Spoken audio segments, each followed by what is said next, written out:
Okay, folks, happy Wednesday. Happy Wednesday. And we're going to start by cleaning this freaking mess. As always, I always have some encroaching paint problem.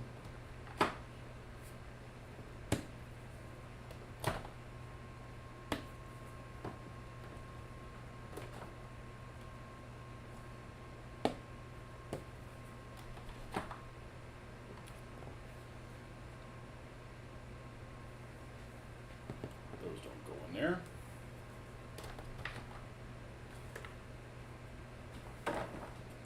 Huh, fits right in there.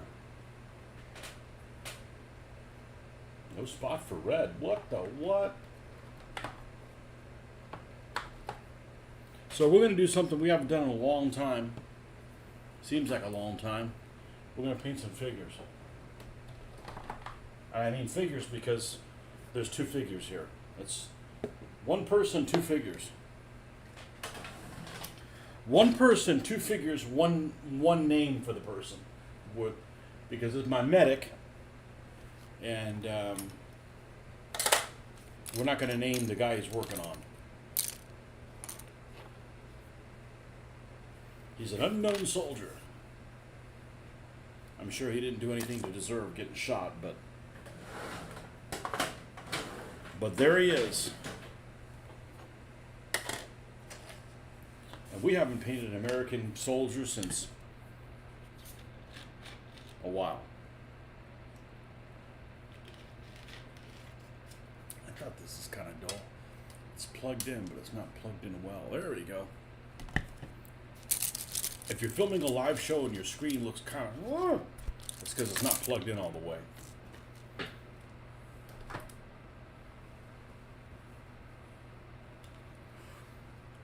I think my coffee got brewed. Let me go check that out.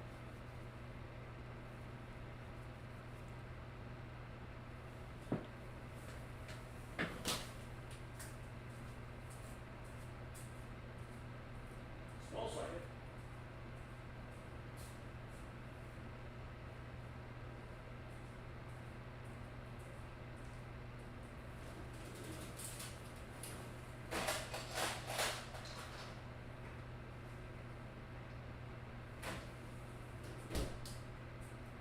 We're painting a medic made by Battlefield.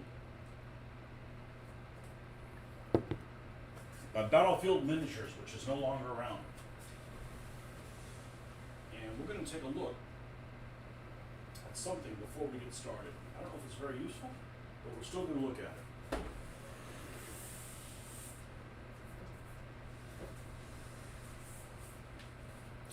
And this stuff was state of the art way back when I was doing this kind of stuff. It isn't anymore because you have the internet to work with.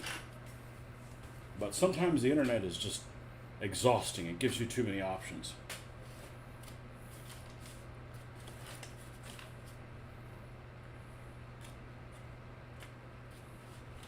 Sometimes it's just exhausting. So I've still got reference books from way back when, and the state-of-the-art thing 25 years ago, when I was doing this, was these Windrow and Green books. And this one in particular, the World War II GI in color photographs. So I'm pretty sure there's a medic in here.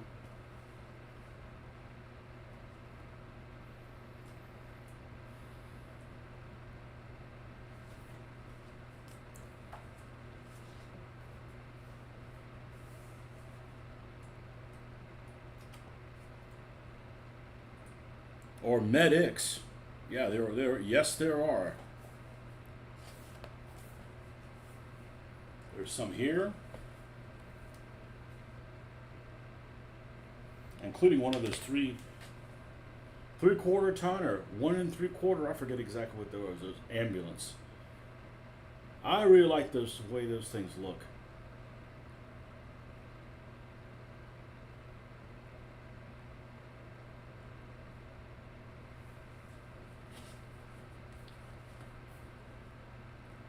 I've actually never seen a helmet with the square crosses on it. In other words, the white part is square. I've never seen that. I've always seen it round.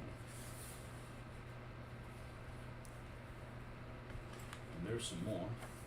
And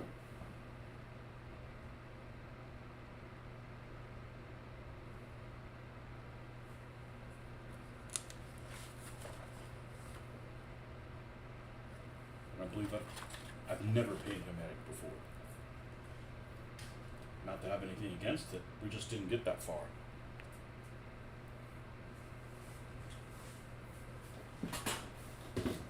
So, we need to dissect what exactly is on this figure.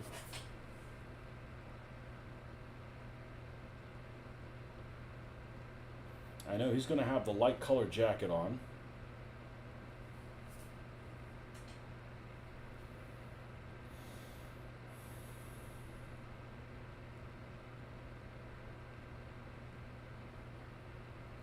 And so I brought one of my old figures here to just dissect what colors I had used for it. It's been a long time, and I may not even have any of these colors right now. So my next step on my journey to get acclimated, I don't have to do this, but I want to have all the facts so I made the right decision. Is I'm going to go look at one of the paint schemes that they may have, like the paint colors that they suggest use for Vallejo, for say Flames of War. So I'm gonna go World War II GI uniform colors.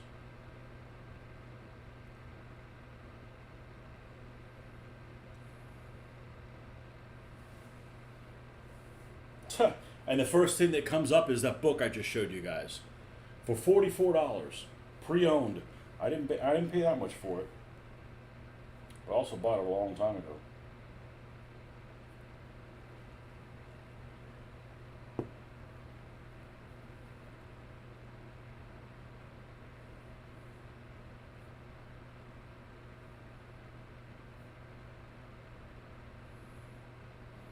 This is what I'm looking for, and there is one that's like this. This is I'm pretty sure this is from Flames of War. Here's one for the Brits.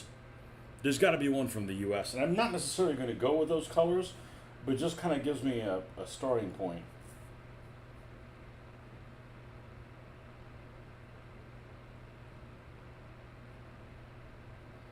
That one actually doesn't link straight to the...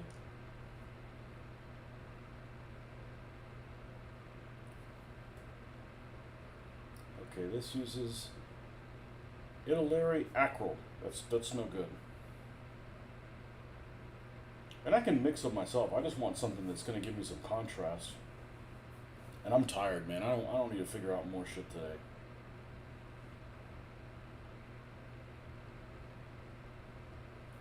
Okay, World War II GI uniform colors, Flames of War.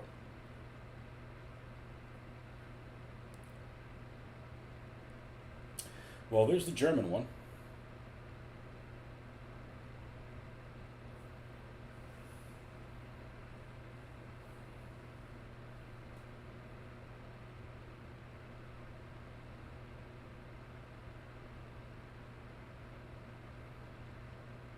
Yeah, this doesn't have all the colors on there. Come on, make it easy, man. I'm tired.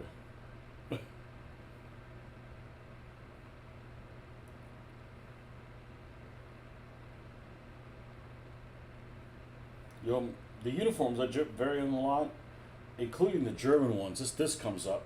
You can see all the different colors of field gray they have there, depending on what factory was making them and the condition of the uniform. But we're not doing Germans right this second. All right, let's change this. World War II, U.S.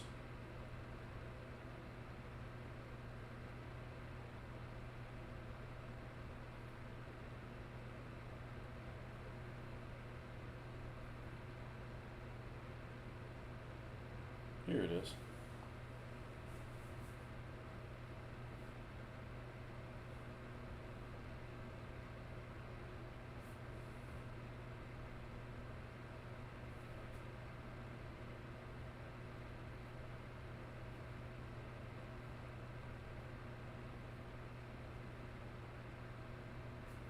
Oh, but it's not.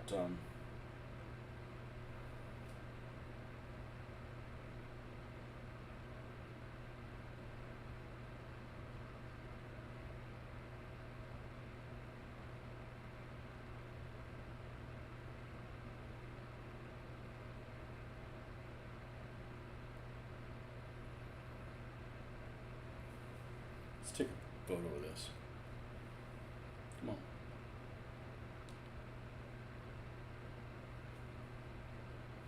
What do they suggest you use for the jacket?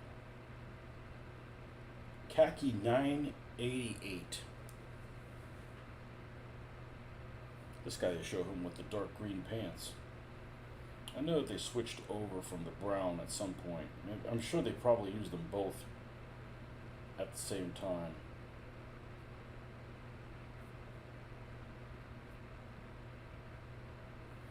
Alright, I'm going to take a picture of this too, and then we should be good to go.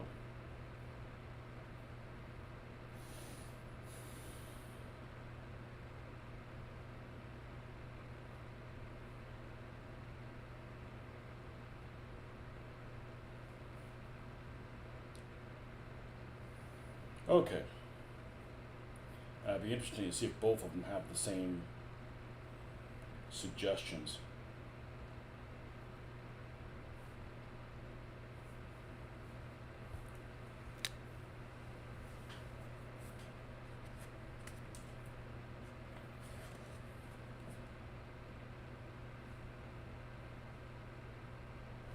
Okay, they suggest for the pants US Field Drab, and the other one, well, US Field Drab, I used a color that's a little bit more, well, maybe it's not. It's generally what I end up painting first is the pants. In general, US Field Drab is one of my, yeah, we could do that. Yeah, we could do that. You could vary it a little bit. This color seems to be okay. This US Tan Earth. This is a color that needs to be replaced. You know, we're going to mix them with black and stuff, so. All right, what about the jacket? Here it says khaki. I bet the other one says khaki as well. Khaki jacket 988. Okay, let's see how good of a guesser I am. Although I personally would paint it something like this.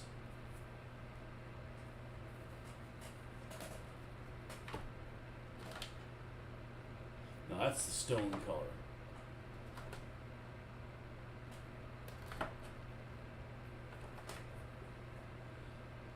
I'm banking on you guys waking me up today because I'm not under the weather. I'm just tired. I'm really, really tired. How about this one? Medium gray, no. Khaki. Maybe. We'll have to lighten it up quite a bit. Yeah, it'd probably work. Okay. It's just a starting point.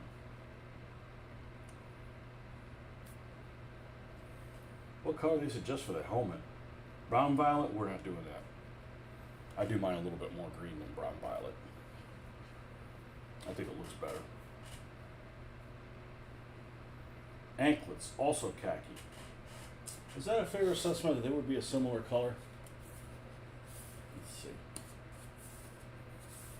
You have to exaggerate the colors a little bit. Like the webbing, you got to make the webbing a little bit more of a different color or it's not going to stand out. Yeah, it's probably not too inaccurate. Probably not too inaccurate. Oh, yeah. Okay. Let's go ahead and get started. We're going to need a brush we can count on, that's for sure.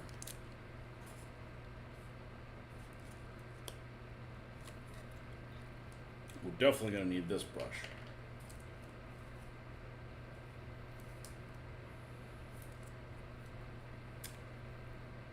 Probably need that one. We'll set everything else aside. Down here in Brushlandia.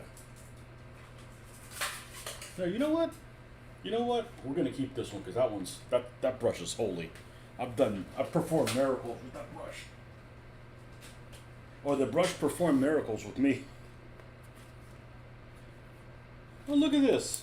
This actually comes with a Ziploc brush case. I've never seen this before. Sure had to pay extra for that.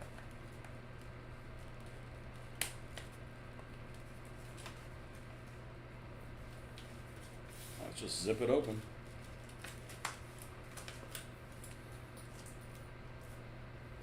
Royal Langnickel.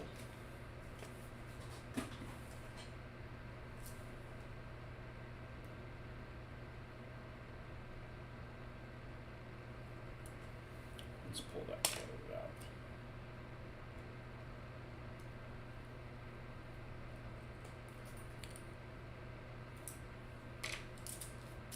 Kind of a cool color brush handle. Not that I buy brushes based on that. Okay, so let's start off with the pants. And before we start off any of that stuff, where's one of my little pipettes? This one right here. I just changed my water. So I'm gonna put some of it right here where it's handy. I'm not going to use the wet palette. I'm just lazy when it comes to giving up that much space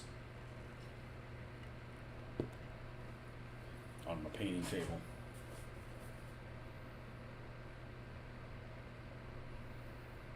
You know, I could make the soldier have the brown pants and have the medic the green ones. What do they suggest for the green color?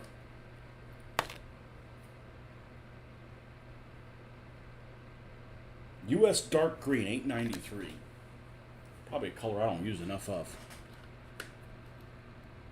Yellow olive. Russian uniform. Also incorrect. Reflective green. Camouflaged olive green. I only have all of them. Well, they added other colors, so what color is this?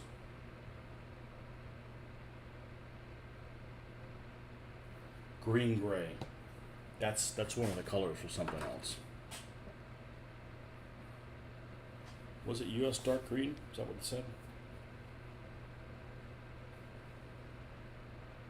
Yes, $8.93. That's it. All right, so we're going to do one in the field drab, like I suggested, another one in the green one.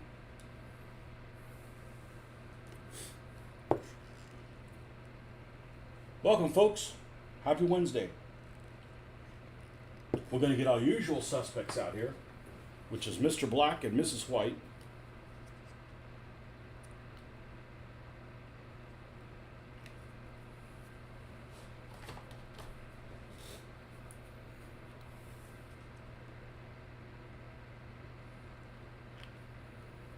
And we're going to start off with the pants.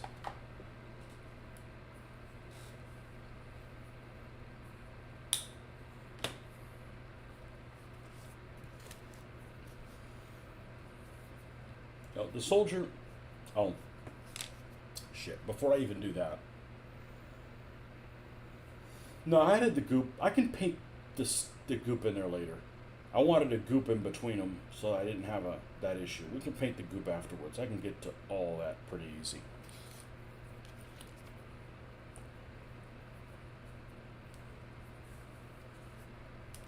All right, US Field Drab, we're going to mix this with black.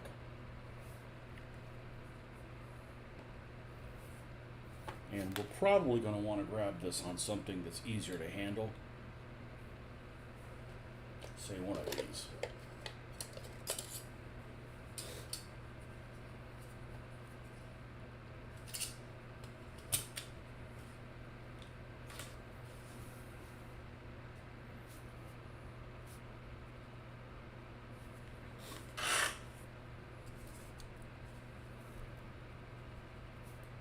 But we're going to need more now.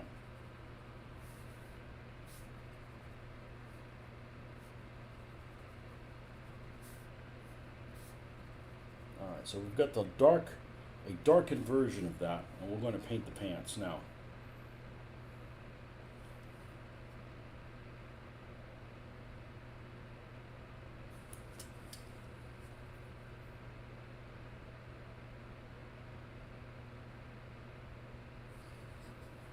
There's not a whole lot of it showing.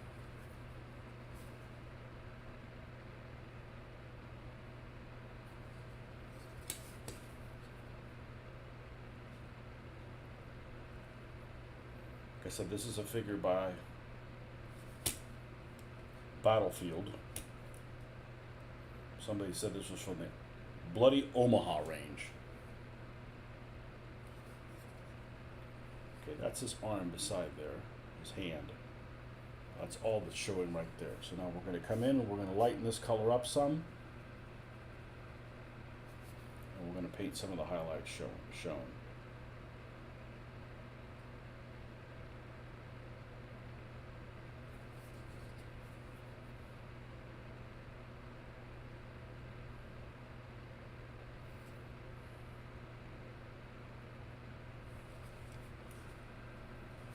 Now the question becomes, is this going to be an evening where Rick's going to show up?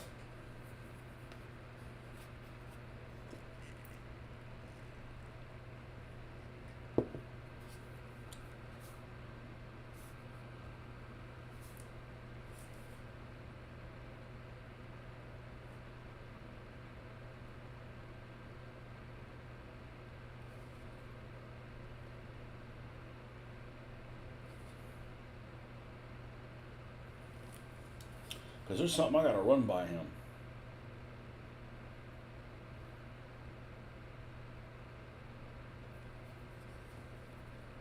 Might be too early for him. Oh no, what the hell am I doing without a freaking watch on? That's a no-no. Only thing I don't do with a watch on is sleep. I don't sleep with anything, any jewelry or anything. I was fine until I realized I didn't have one. I gotta go grab it. I'll be right back. So I'm just going to take a shower.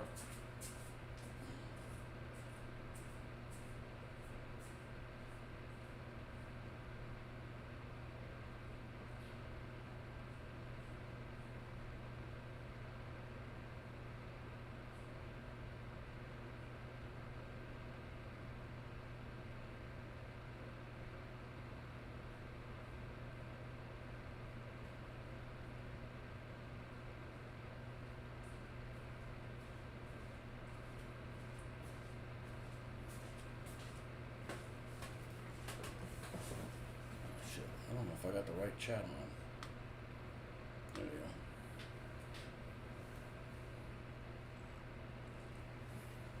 go. One lurker's lurking. Okay.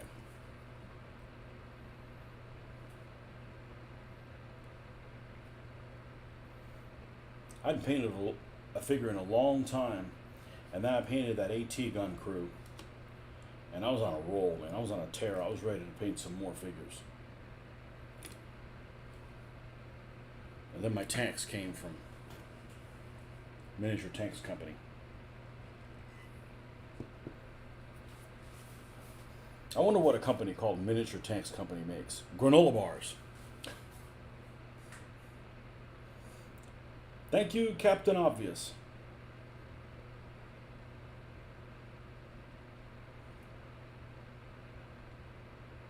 Sometimes names that seem obvious for a business are not so obvious. Sometimes something's named something, you're like, hey, you know, that ought to be a such and such. And then you go there thinking that's what it is, and it isn't such a place at all. I got one such story. There's a chain restaurants here in the United States called Tijuana Flats. I'd seen them everywhere. Never went to one. I decided to go there with the daughter one time because we thought it was a flatbread pizza place. Because that's what it should be called, right? They don't have any flatbread there at all. It's a taco joint.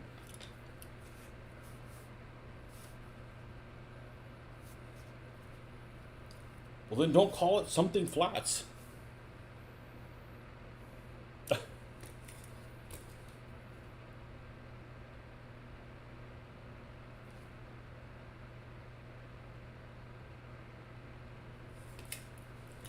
Misnomer.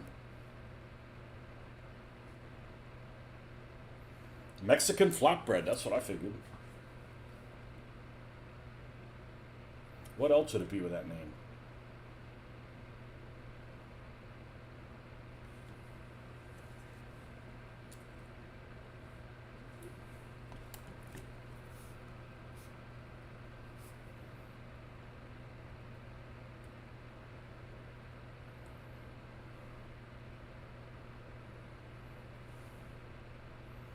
Now, I really wanted to get a medic that was by himself, but I really didn't. I didn't have a medic figure. I may have made one that could have worked, but I mean, it's pretty obvious who this guy is. So,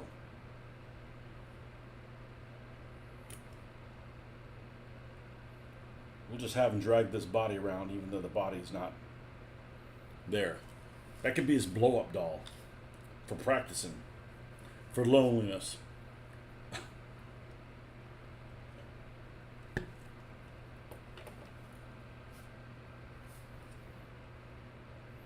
Practicing CPR on his blow-up doll. Okay, so we're all the way up to the base color now. So now we're going to cross the threshold of the color and lighten it up some with white. You could use other colors as well. I just have a habit of using white for this.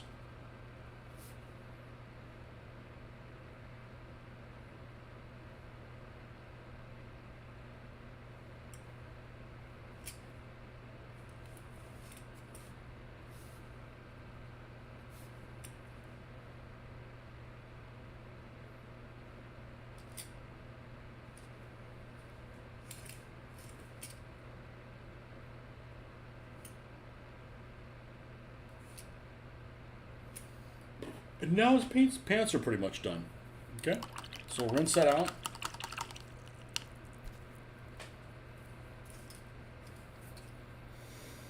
Now I could do the pants on the medic in the same color, or I could do that green, just for variety. So I think I'm going to punt. I'm going to punt, and I'm going to do the jackets of both of them are going to be in the same color. So that'll help me decide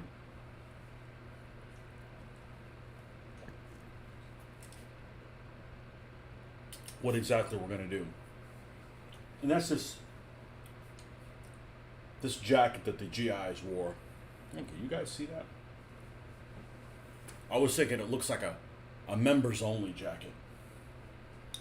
It doesn't quite go much past the waist, if past the waist at all. I think it does a little bit. The British battle dress uniform was the one that was really, really short. So we're going to take their suggestion and use khaki. Khaki. It's probably similar to this color, which I bet is also called khaki.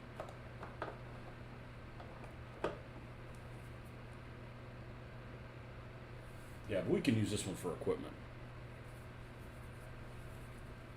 I painted these figures, my other World War II guys, back when I was using Coat the Arms, the few Coat the Arms paints that I have in Games Workshop. Not many of those Games Workshop paints survive to this day. And as a matter of fact, you guys were asking me what color I was using for the basing on some of my old basing of the figures, and I believe it was this one. Goblin Green. And Goblin Green's alive. Wow. Kicking it old school.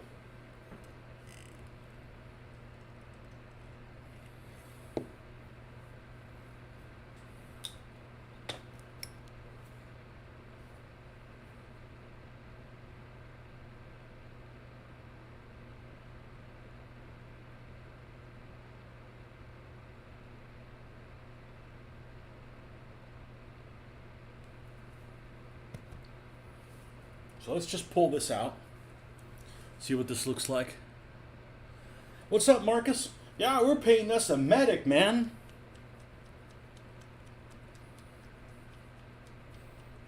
So I had to figure out what am I going to name this medic, right? Because I like being, I don't want to use a name that's just ridiculous, but I want to use a name that may have humor in it, if appropriate. If you have the sick sense of humor that I have, although this isn't very sick. I wanted a lone medic figure, but I don't have one. I have maybe somebody that could have worked, but this guy's literally a guy with someone else on the ground. So I'm like, what's more medic-y than that? There isn't one. So we're gonna have a name for the medic, and the other guy is just an unknown soldier. Just blow-up doll for him to practice on, right? So to speak. No disrespect to any U.S. veterans. Francois. Marion. French Marion. What's up, man? So I was looking through the names of characters, and I came across a name of veterans, and I came across a last name that looked really familiar to me. Just in general, And one of them was one of Rick's characters that he plays is called Dole, Doell. And I'll be damned if there's not a U.S. veteran, at least one of them, with that last name. And I'm like, that's perfect. Because when somebody gets hit, instead of calling medic, they can go, Dole! No? Nothing? Come on, you guys have seen The Simpsons. So he's going to be Dole. Doell. I'm looking forward to painting some red crosses and stuff on them. Just cranking out models. There you go. It's good for the soul. Good for the soul. We're trying out these new brushes. I'm sure they're made in fucking China like everything else. I don't care that it's China. I care that it's a bunch of totalitarian fucks. Ha! Dole! Yep, that's the medic.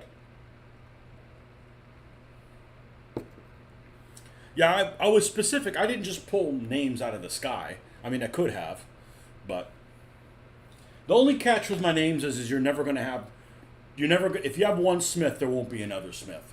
I mean, there could be a British Smith and an American Smith, but there won't be two American Smiths. Once you have one Johnson, that's it. No, you don't. Nobody needs two Johnsons. Yeah, I went there. But we're not the generation that called that. Bishop is a name that's like in every war movie video game. Really? Bishop? That'd be a good name for a priest.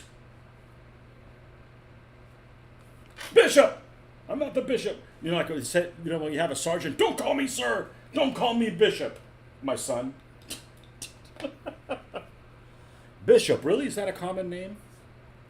Well, the German equivalent is what? There's always a freaking Dietrich. Which Dietrich just means key. The keymaster. I'm not doing a Dietrich. And I've been looking at, there's a set of Volkssturm that I want to get. And the Volkssturm are all going to have first names. Whenever we get around to doing them. The irregular partisan guys, those all have first names. You need two Johnsons. One on point and one bringing up the rear. No, I'm not going to repeat any names. So one last name, and when I picked my German names a long time ago, and I already have a figure that's called this, one of my badass looking sergeant is a Schneider, and I looked up a lot of the German names, or many of the German names, are like, the English names where they're trades type stuff. So the Smith, that's a Schmidt, Miller is Mueller, and so forth. Schneider means like tailor or something like that. Like, you can't even figure that one out. It's not even remotely similar, Becker is Baker or something like that. I think something like that. It's not a common name, but it appears in a lot of war media. Bishop. It's not that weird of a name. I'm gonna have a McGillicuddy because that's just a ridiculous name. If you know somebody named McGillicuddy, that's just Mulligan. That's the Irish name I forgot. Oh man, I gotta print me a Mulligan. We gotta have a Mulligan, a McGillicuddy, and a Maloney, or a Mahoney, or both. I get really confusing. Yeah, I'm gonna have they're gonna be in one squad, and the Italians will be on the other one. They're not gonna get along. Till the Germans are out there, and then they cooperate. I've never been in the service, but one thing that I find really ridiculous, and maybe you guys that have been in the service, it makes sense to you. Inter-service rivalry. I think it's just stupid. We have a common enemy. Shut the fuck up and let's hold hands and kick those guys' ass. I never understood inter-service rivalry. So, okay, jackets. All right, we're not using a wet palette because I'm lazy. It takes up too much space, even though this thing is huge. I painted most of my figures just like this. All right, we're going to do this jacket of, looks like it's ripped open. Some kind of a sucking chest wound. All right, what's behind him? Is he sitting? Oh, the rest of his arm. Another, oh, like a pack or something. All right, well.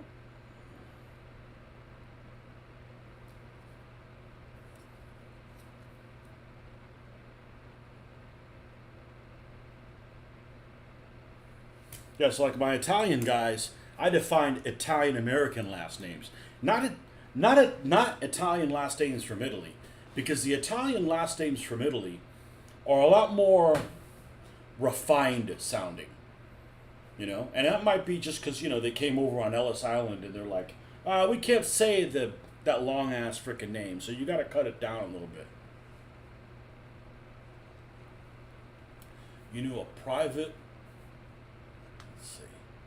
A private poon. No, let's not go there. Being competitive is a good thing. That's why the Army is the best. Yeah, but inter-service rivalry, man. I don't know. I don't think I would have made it. I don't have a whole lot of tolerance for dig a hole here. Okay, now what? Fill it up. Now what? Dig a hole. Where? Same place. No. Nope, we're not doing that. Give me a list of people to kill or things to do, but, just repetitive shit to wear me out. No. I'll be in the corner painting. Leave me alone. I wouldn't have been a good fit just on that. As soon as I get wind that something's busy work, I'm not interested. I can't imagine doing something worse than doing busy work. It's one of the things I was scarred as a child. Doing stuff that was just busy work. As soon as I catch wind that something's busy work, I refuse to fucking do it. I mean, there's better shit to do than that.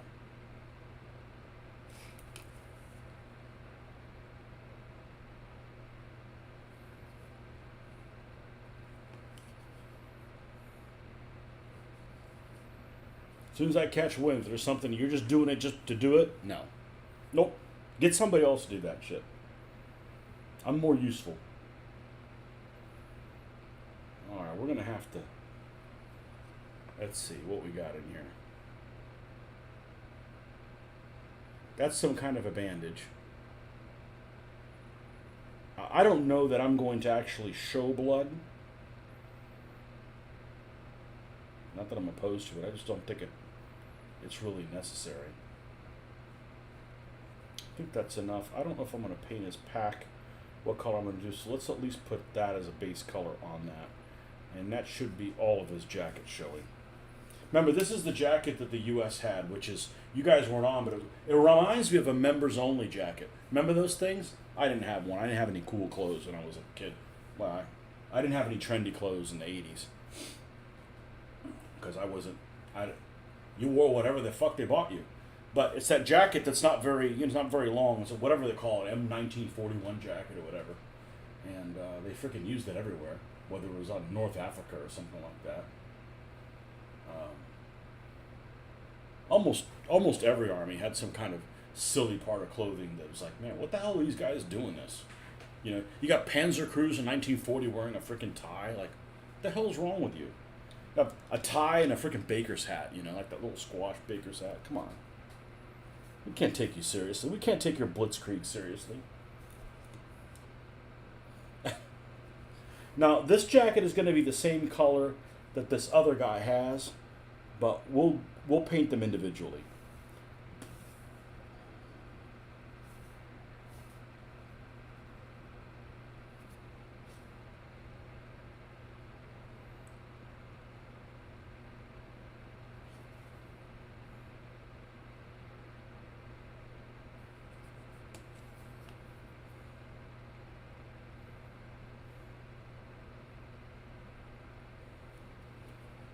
So the medic will be Dole, and this guy is just his blow up dummy.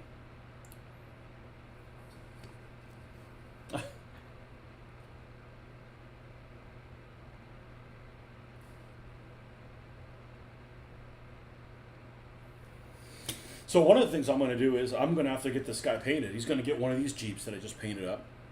And his mission is he's got to get off the board. This is an incapacitated guy, right? He's permanently attached to an incapacitated guy. We saw that in one of the battles. And he's got to get off the board with him. And maybe he'll have somebody with him, like maybe this guy, maybe Moran. Moran's got a carbine, you know, and Dole's sporting a 1911. We're not going to send a medic out without armed with anything. And it would be perfect if it was some SS guys that got to shoot at them, you know, because they don't give a shit. They're just walking dickheads.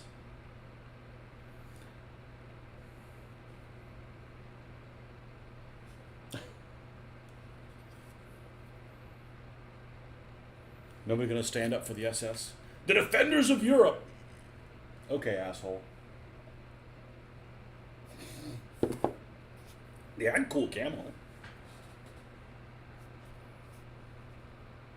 That's it.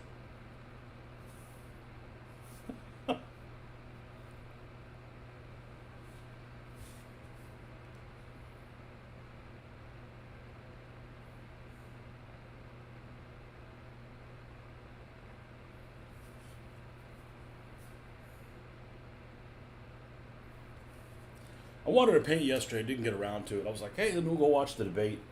I was going to pour some whiskey and watch the debate. And then in about a minute and a half of it, I'm like, I don't want to watch this anymore. This is a waste of my time. I knew it was too late to start painting. So then, what did I do? Oh, I played some Borderlands. No. Play a little bit of Borderlands. And then realized I'm not in my 30s anymore. So I got sleepy. And I went to bed early. Woohoo! Party animal. All right. We're going to take this color and we're going to bring it up some with some white.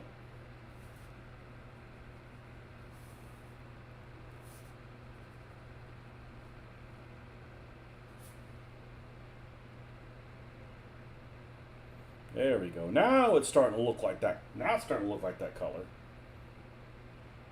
Now, I've painted these guys before. It's just been decades. Literally, it's been decades.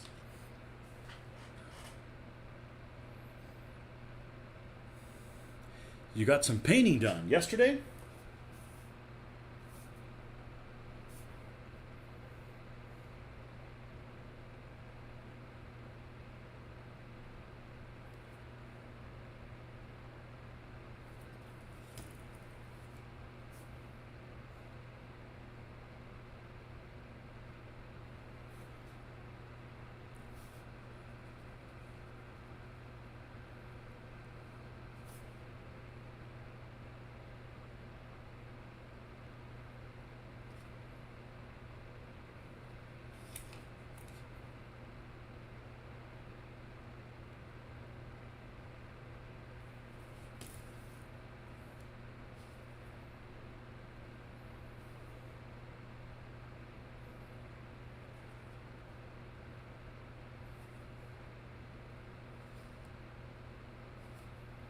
Would that be part of his jacket too?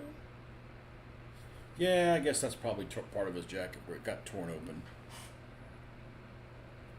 Oh, you watched about 13 more minutes than I did. I don't know. You know, I was going to watch it because, you do replays and they just show you what you want to hear. But the reality is, like, it's not going to affect my thoughts on either one of those two people at all. So why am I bothering watching it,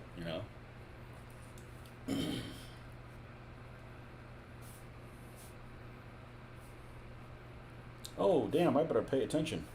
That's the wrong color. We need to use this one here. Yeah, so whatever I did would have been better off than just, than watching that. Doesn't make a lick of difference. I can't imagine it making a lick of difference for anybody.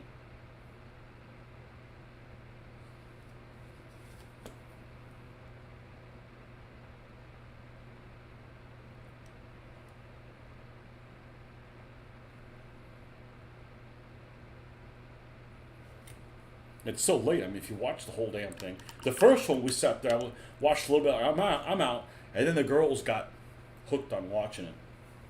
Then they ended up finished watching it, but my daughter wasn't around, so.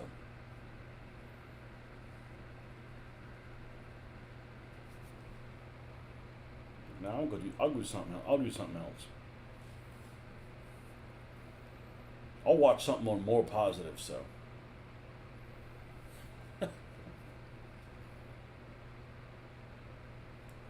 And it's just too late to start painting at 9.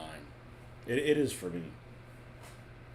I can start painting at 4, but I can't start painting at 9. 4 a.m.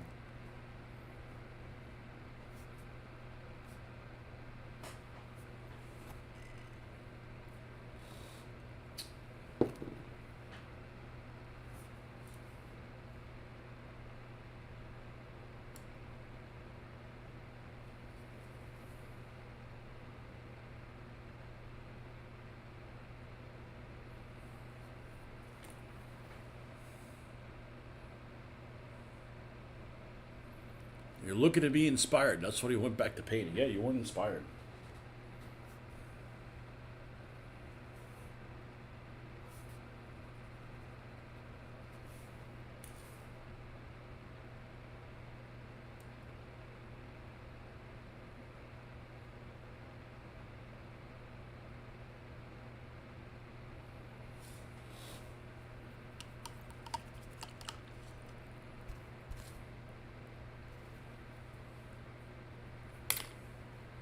Oh, se me acabó. You'll get my soda.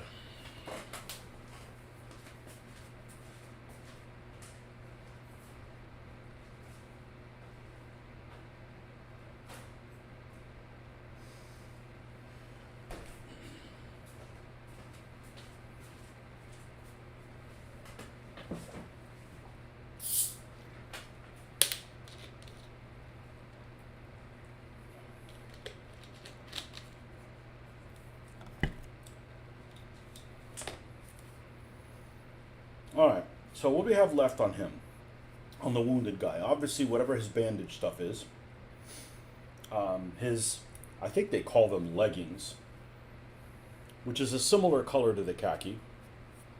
They say to use the same one.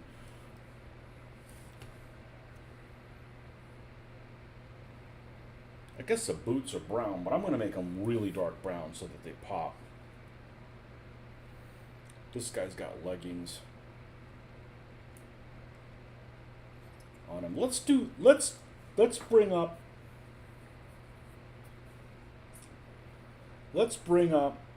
the medic up to the same level.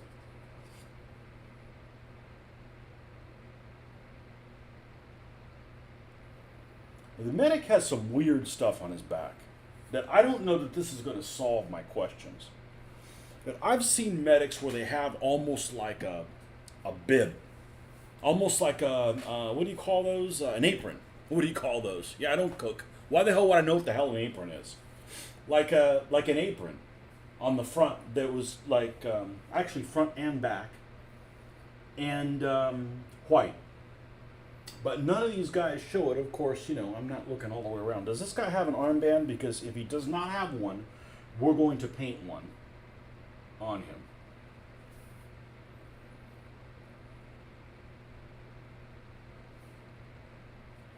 And it looks like he has that apron. So this is what we're going to do. We're going to do an image search. We're going to do I'm enjoying this. We're going to do a Google image search for, oh,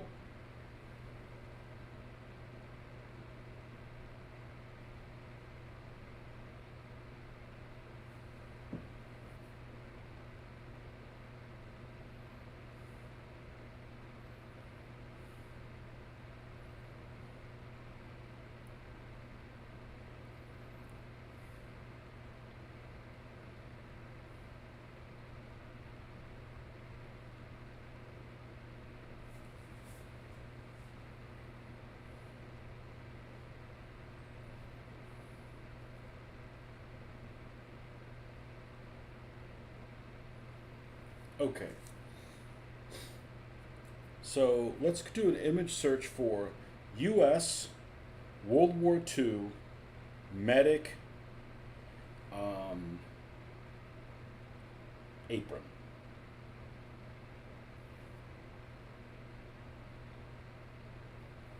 Images.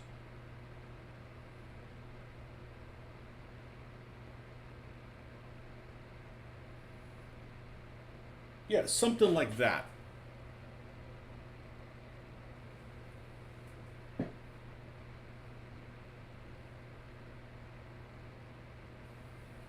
So I'm trying to decipher.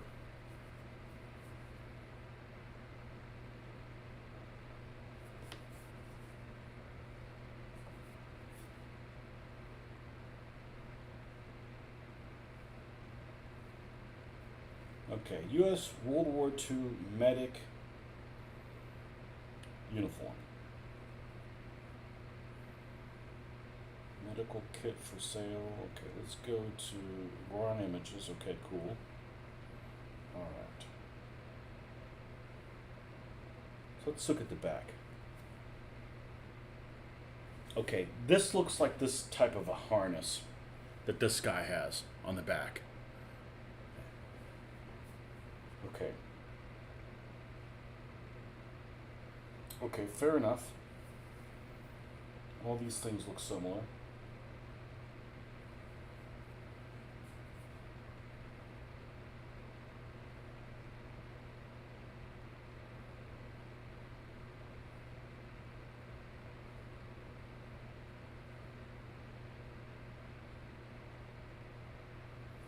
With that said, I'm not going to give him some kind of a bib then.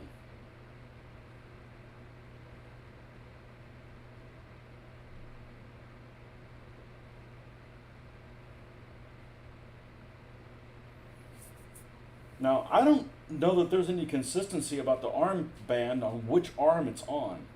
I've seen the right, I've seen the left. I think I'd rather have it on the left, probably.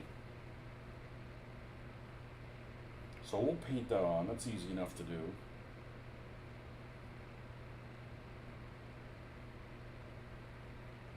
And I've seen guys that have the Red Cross on two sides or all four.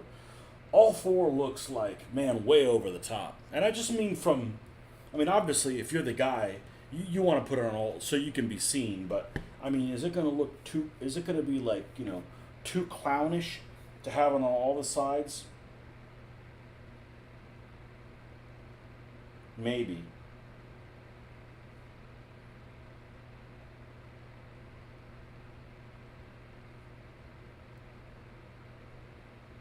I like it just on the front, honestly.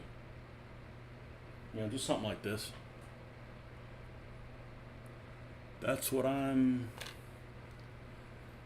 seeing. Just did a search for World War II medical equipment. Okay. Well, we're gonna have to change his equipment. Or, you know, I could do two small ones on the two sides.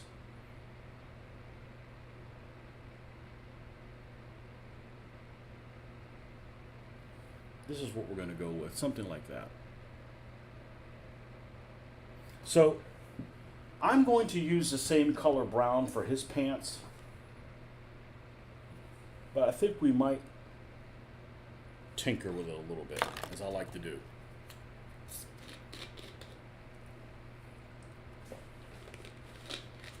And we'll use a different color for the webbing, so it stands out a little bit. Maybe more like this. Remember, we're going to add black to it, so. Because remember, the webbing is going to be over his jacket, which is a light color. So it needs to pop enough, otherwise it's just going to look like a big smudge.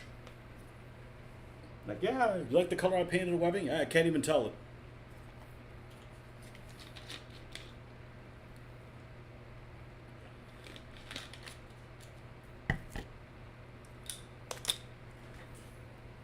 Okay.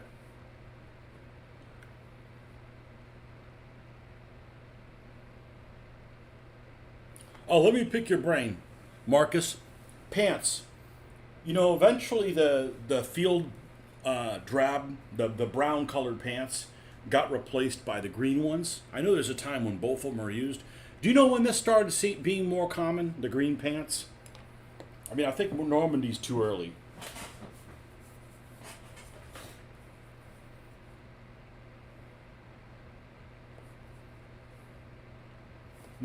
I'm gonna go ahead and do his jacket.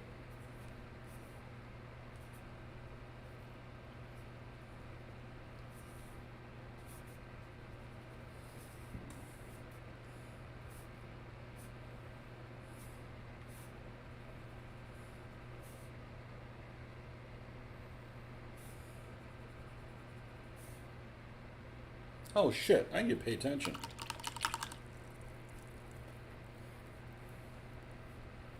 Let's try this again. Not that it would have mattered on the first color, the base color. All right, painting the jacket on dull.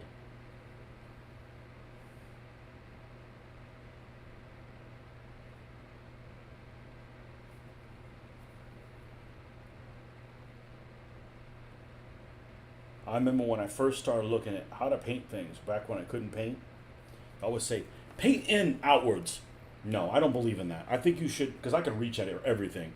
Paint what you have doubt. Paint like the biggest area of thing. So when you're trying to match colors and make things pop, you're focusing on something that's of a large size to make it stand out. I don't know if I explained that properly, but that's how I look at it. So I'm going to do pants or a shirt first. I'm not going to paint the face first. We already know what the face is going to look like. It's not like we're going to change, you know, what he looks like. You know, I'm sorry, he's got to be a Caucasian dude. You know, were there black medics in the Second World War? Probably. But they're probably not going to be with this unit.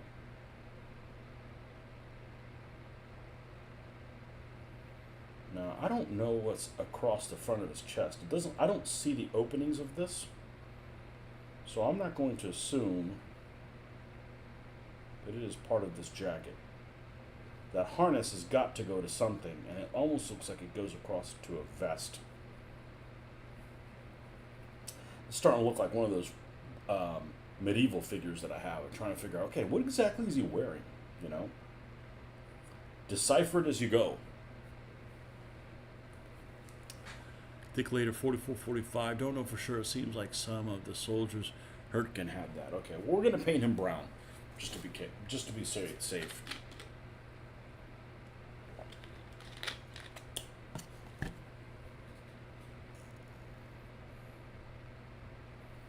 And that's all of his jacket that's showing, except for the collar. The collar's showing. Hurtgen.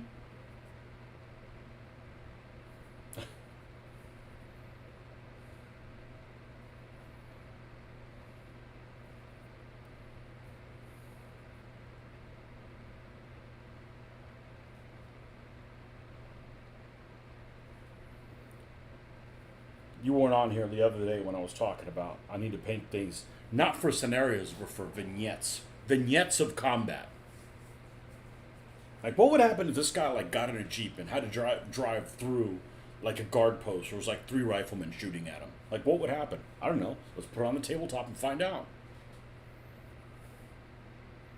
2 guys in a jeep versus 3 riflemen or something. Nobody with like an MP40 or something.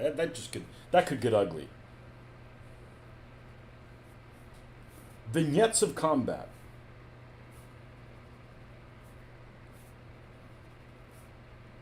I had enough time this last weekend to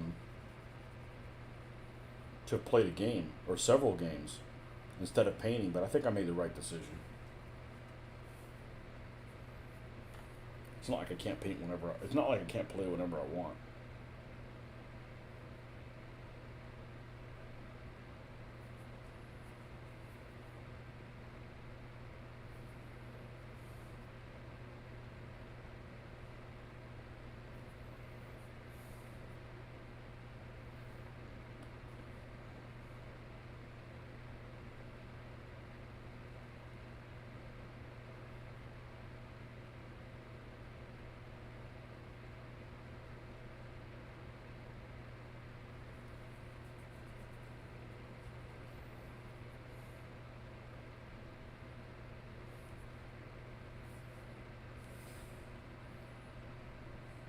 You watch all my sessions in case. Okay, checks in the mail, man.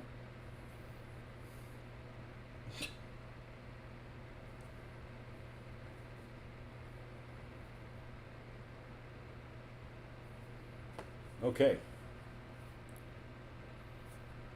You watch all my sessions and your wife recognizes my voice.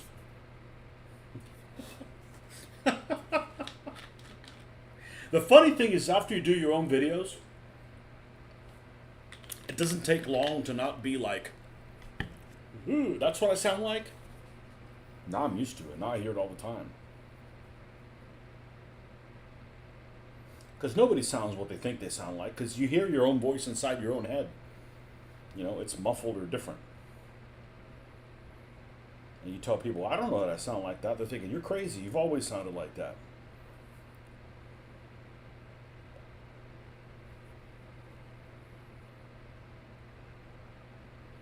We're going to resist to do the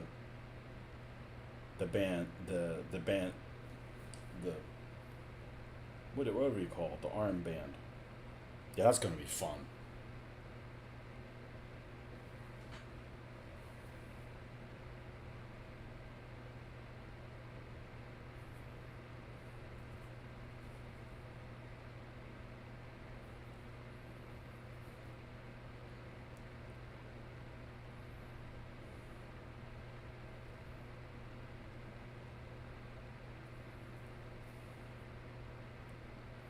I think the next book I'm going to read on Audible is going to be The Pacific. I haven't decided where. I'm thinking the Philippines. I'm thinking like the Philippines in 44. Maybe I'll do a Pacific one from the beginning to the end, because I know a lot of this stuff, but some of the details, aren't important to me because I don't game that. It's kind of disappointing that the Philippines basically has no Marines in it. And the only reason I say that because there's some cool Marine figures, but I don't really want to do these, island stuff. Of course, I could just be like make believe your own island, Do your own make believe island.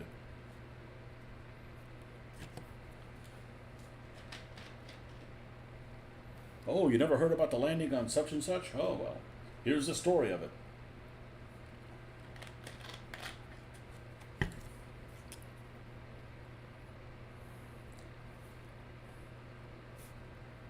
Okay, have we hit the main color yet? No, we're hitting it now. Now we're going to put the armband on this side, and it's above the elbow.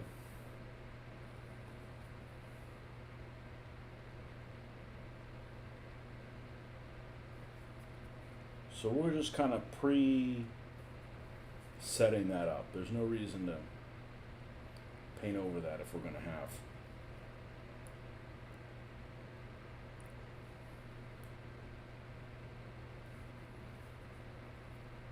I was not looking forward to doing that pack crew, and then when I was doing them, like after I was done with them, I'm like, oh, I want to do more figures. But that's always what happens. I mean, I'm not looking forward to this, and then you do it and you kick its ass, and it turns out better than you thought. And like, oh, I can't wait to do more.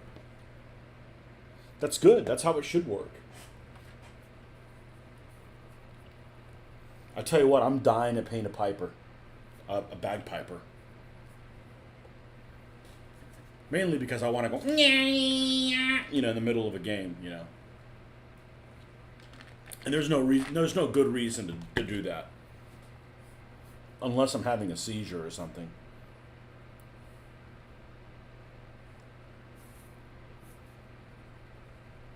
Unfortunately, that's not the case.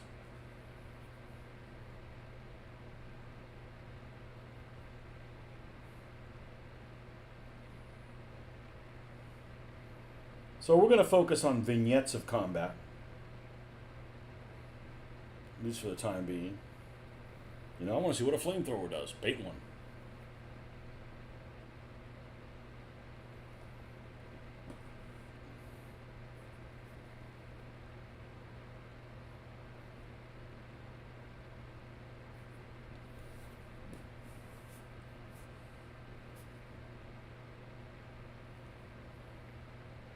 Ah, damn it. F it. I'll just detail this like it doesn't have an armband. And we'll come back and redarken the spot where it would be. Okay, this is just the core color, I believe. It might have a little bit of white, but we need to highlight a little bit more than that.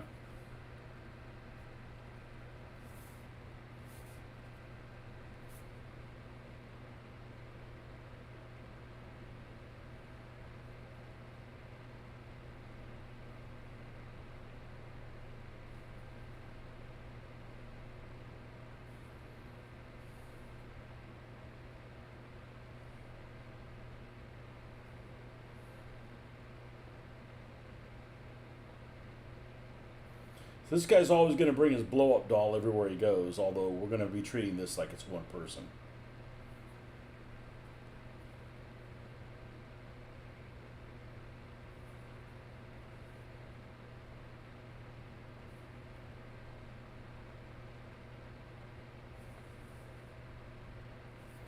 All right. Now let's paint his pants.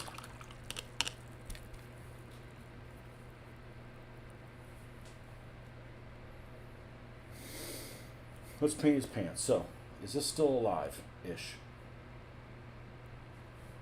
So we're going to do one of the little tricks that I always liked to do when I was doing World War II, and now I brought that into my DBA figures when I started doing DBA.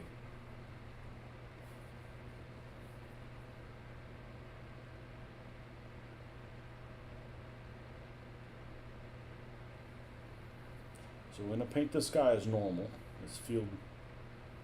His field drab pants, which I think were wool. Like, eef. God, wool pants, if they got wet, you're screwed. That's just unpleasant.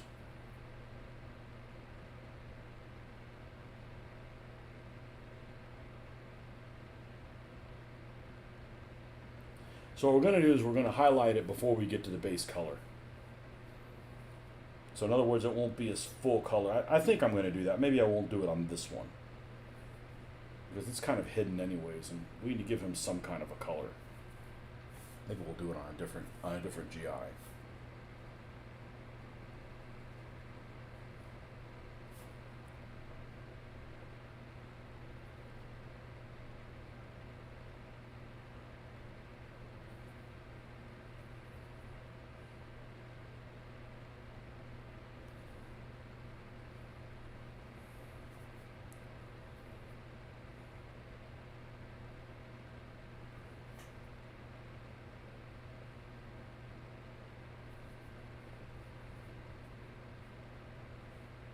And I think there's a little bit of it showing.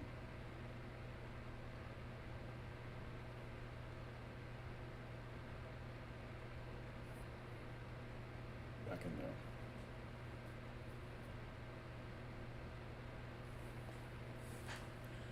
Man, the old Hand sanitizer cleaning is amazing. I can't believe how much paint was still on your favorite dry brush. It's amazing, isn't it? And don't believe somebody. Oh, uh, alcohol works just as good. I trusted it. No, it doesn't. I mean, I wish alcohol worked as well, but the fact that it's gel and you can like, it doesn't go anywhere. You know, it's really amazing. It's really amazing. I'm giving that one that's my discovery. I'm sure other people discovered it as well, but I didn't know about it. Just like Columbus discovered America. Well, people were already there. Nobody heard about them. You don't get the credit.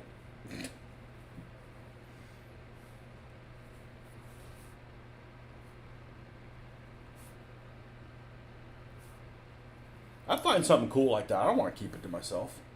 Just like when we played DBA, I find something cool. I want to let everybody know about it. Oh, let me hide it and put it in my pocket so I can pull it out on somebody.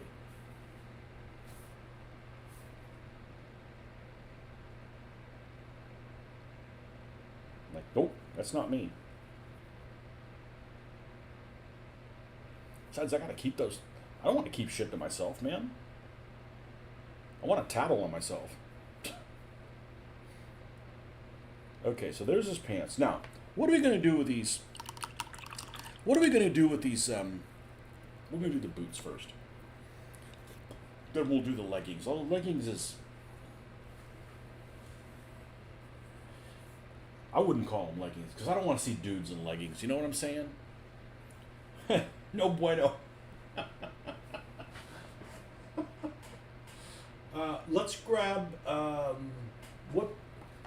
Do you have a leather brown here? Leather brown. Okay, that's what we're gonna do for his boots, but we're gonna go really dark, and then bring it up somewhat in different places. All right, so we're gonna pull our leather brown here, which could have used just as easily used chocolate brown.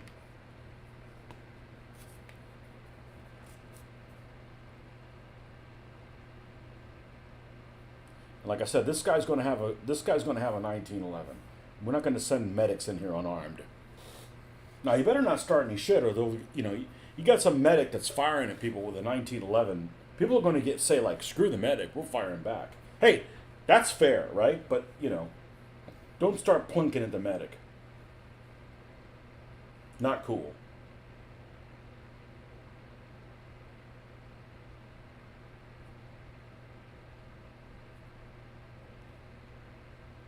Yeah, the hand sanitizer. The hand sanitizer is amazing because I have some brushes that I've had like 8 years, and it took all the paint off. It's not like, well, you got to get to the brush like within the first week. No, I mean, as long as it's acrylic paint. Now I won't reform the brush. The brush is still screwed up. But the problem with the dry brushing is, you dry brush and your brush, not only does it go like this, but there's all kinds of paint in the brush that it can't grab any more paint because there's paint in the way. So you need to like reuse that somehow. Yeah, it works really well to take that stuff out.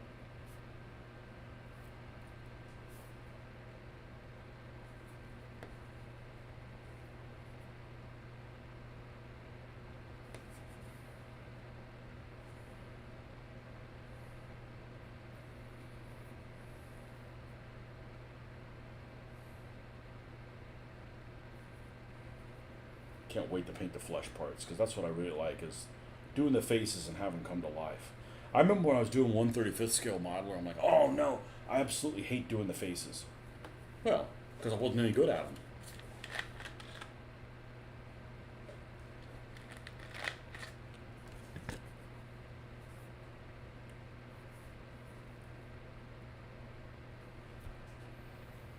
them. And everybody has their own style doing faces. When I started doing faces on miniatures, everybody was doing the meat cutting. Somebody said this on the miniatures page. I'll never forget it. They kept painting flesh like meat cutting charts on cattle, and I'm like, yep, I know. And that's just you don't have enough. You don't have enough different shades of different levels for the flesh. You can't do the flesh with 3. You need more levels than 3, or it's going to look like a meat cutting chart.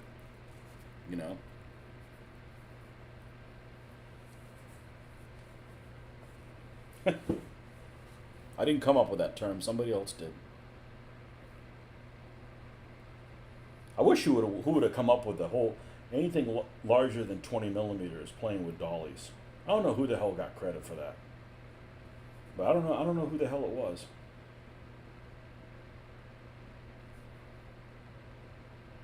I've tried looking for it to give them credit, but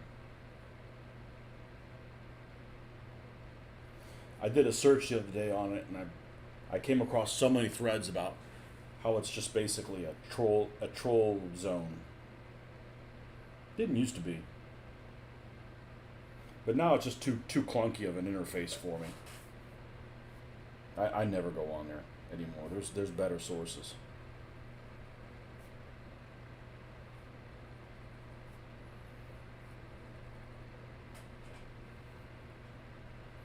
There was too many people on there that just wanted to post stuff, even if it was controversial, and they were just being dickheads just to stay prominent. It seemed like that was the case, you know.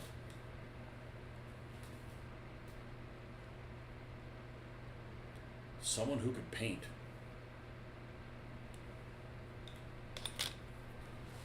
What, the little figures? I'll tell you what. What scale do you do? Do you do 15s? 15s are easier to paint than 28s, man. They are. 15 is actually a really good scale. I don't do this in 15s because when I started this, 15s didn't exist for World War II. And I wanted a variety of different poses. I wanted like have a squad. And I didn't want anybody to have this. I didn't want anybody to have the same figure. To be the same figure. You know, that was important to me. Because it's kind of like a role playing game. In a way.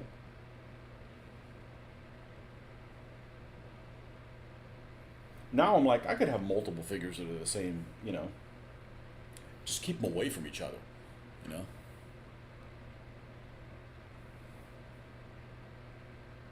You paid 28 millimeter Warhammer. Are you encouraged or discouraged by those Uber painters that they have on the 28 millimeter stuff? It's all a trick. So for me, it doesn't encourage me. It doesn't discourage me. I'm like, all right, are you gonna paint like that? All right.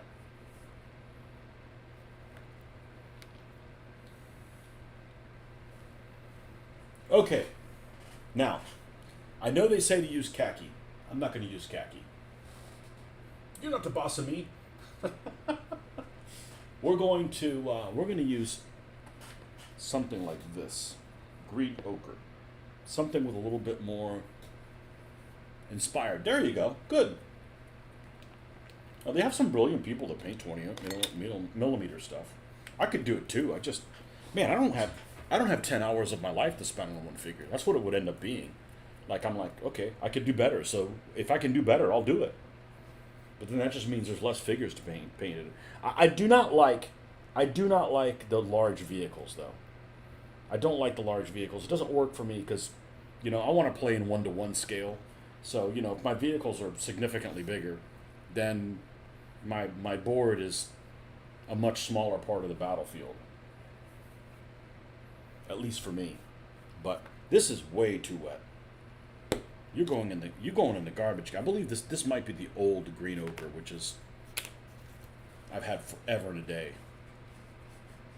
Let's pull this one's split in half, the thing. Let's pull this out. Okay, I better have another green ochre. That's like the color you would use for Dunkelgelb if I didn't have the other AK stuff. Is this green ochre? It is! Okay, you, sir, are going in the garbage can. See ya. I needed more space on the frickin' rack anyways. 28mm is probably the line where you need to get serious about eyes. You know, I can do the eyes. I do the eyes if the figure has them carved in.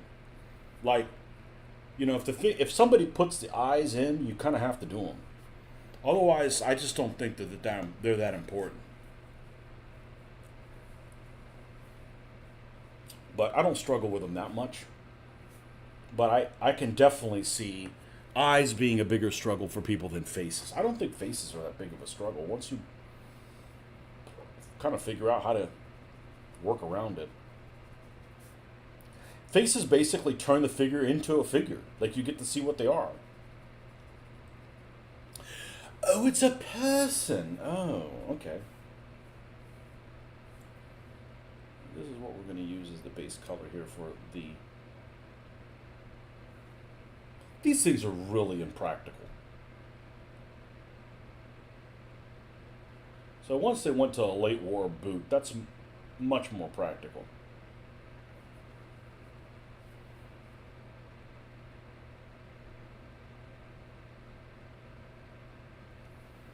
Okay, the Meg's got him too.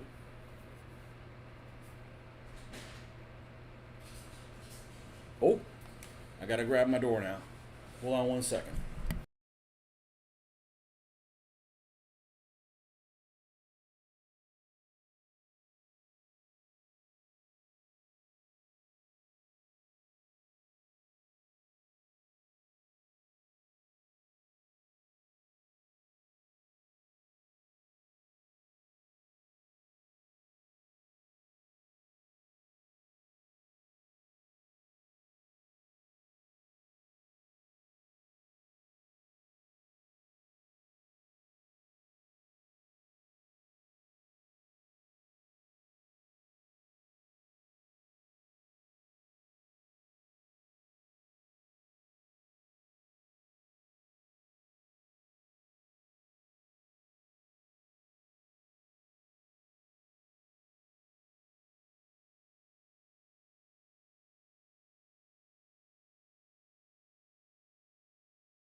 You think the people who feel discouraged are narcissists who don't like someone is better than they are at something. Well, somebody's always going to be better at you than something else. Somebody's always going to be better than you. Why bother playing sports then? There's always going to be somebody better at you at playing sports. You know?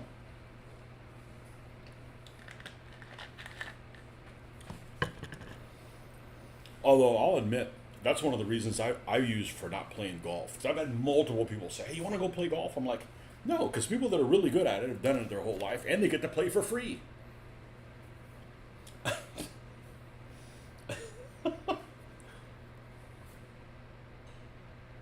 But there's always going to be somebody better than you at something. Has that always been the case, or that's just really prominent now because people are getting participation awards?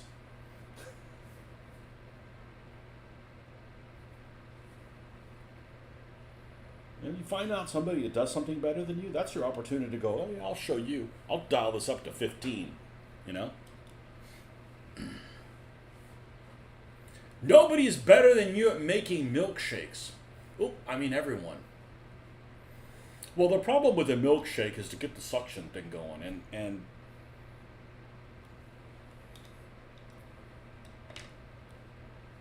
it's the same as using an airbrush. Don't ever get an airbrush that's a siphon airbrush. It's a freaking disaster. It's a freaking disaster. Cottage cheese dish. Ooh. Now, someone has to be the best in the world at any given thing. Odds are it won't be you. That's true. Odds are. You may be the best person at something that you're really good at. I mean, you got to be really good at something to be the best person that you know. But you may be the best person that you know at something, and just don't encounter anybody else, and you kind of are in your own little world, you know. I like to think I'm the best at directions at anybody. And there may be somebody better, but man, they're super nerdy if they are. Hey Rick, you're finally here. So this is your character. I know you haven't been listening in. Your character, and I was on the fence about it, because I do need a medic. But if I have a medic that's named after your character, when somebody gets hit, instead of them crying, medic, they can cry, Dole! So they're crying for him, you know? And they, you know, and they got clipped too. Yep. But he always has a blow up doll or a dude with him because it's two people, but it's only Dole's important. This is an unnamed soldier. I wanted a medic that didn't have any other figures with him, and honestly, there's like a lack of like medics being made. I thought, oh, I've got tons of medics. This is the only one I had. Even with all the plastic figures, no medics. That's weird. Like, why not? You know, like, why not 1 out of 200? Nope. So it's a cool figure. It's a little mini diorama. And, you know, we'll just pretend the other guy doesn't exist. You know. Works for me.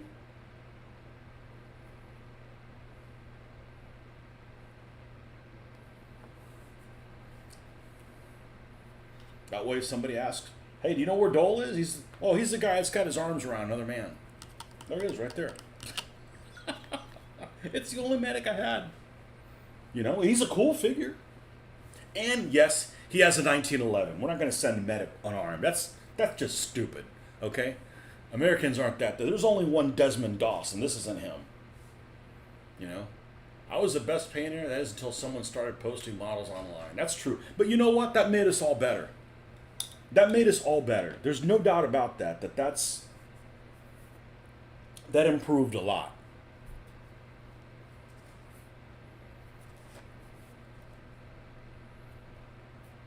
That was beneficial.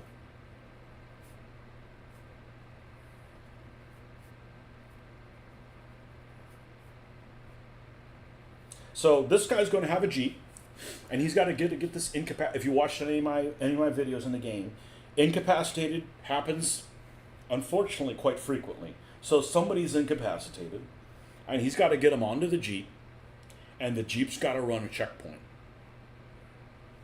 You know, I think there was a Saints and Soldiers episode that was like that, or a movie. Maybe I'll have to watch those again. Except the last one. I think there's 3 Saints and Soldiers. The first one's the best one, and the last one is cool because it's got tank destroyers in it, but it's got this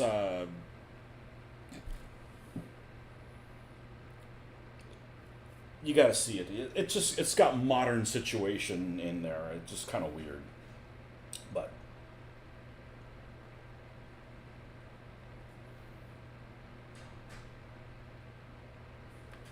you got to run a checkpoint. So we'll get to see what rifle fire. You know, there's some asshole Nazis that are shooting at him. Like, who the hell's gonna? Well, they don't know that he's a medic, you know, and they're asshole Nazis. So they're gonna, you know, 3 guys with. I'm thinking 3. Maybe I'll dial it down to 2.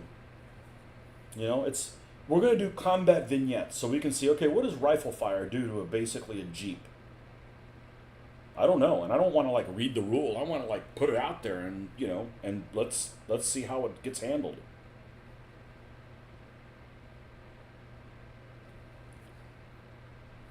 We can call that little scenario Dole Whipped.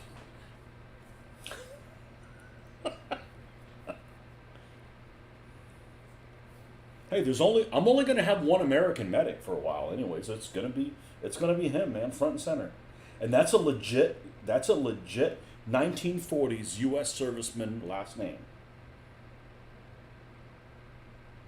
And like I said, he's not going unarmed. That's stupid. That's un-American. You don't go to a war zone unarmed. What the hell's wrong with you? You know, if somebody takes him under fire, he's going to respond in kind. There's nothing wrong with that. It's against the Geneva Convention for medics to be armed. Well, what if somebody shoots at a medic and tries to kill him? Is it against the Geneva Convention for the medic to shoot back? If it is, then fuck Geneva. My doc was named Watson. There you go. That's a good name. I'm sure I'll have another medic. I really think this guy's gonna turn out well. I've got high hopes for him.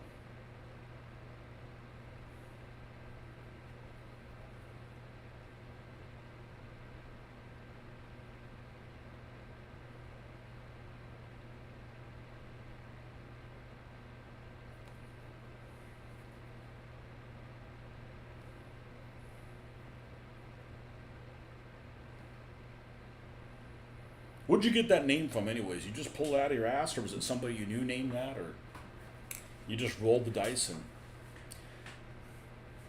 I know somebody whose handle that they use online for all the games was one that was randomly generated by, what's it called? Web TV. Web TV randomly generated the name. That's what they went with. I'm like, fuck that. I'm picking my own damn name.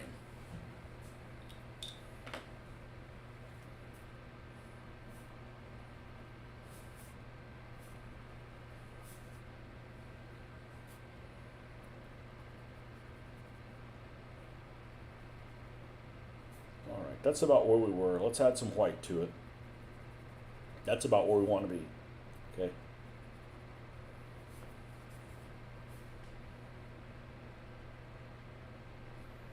Oh yeah, there we go.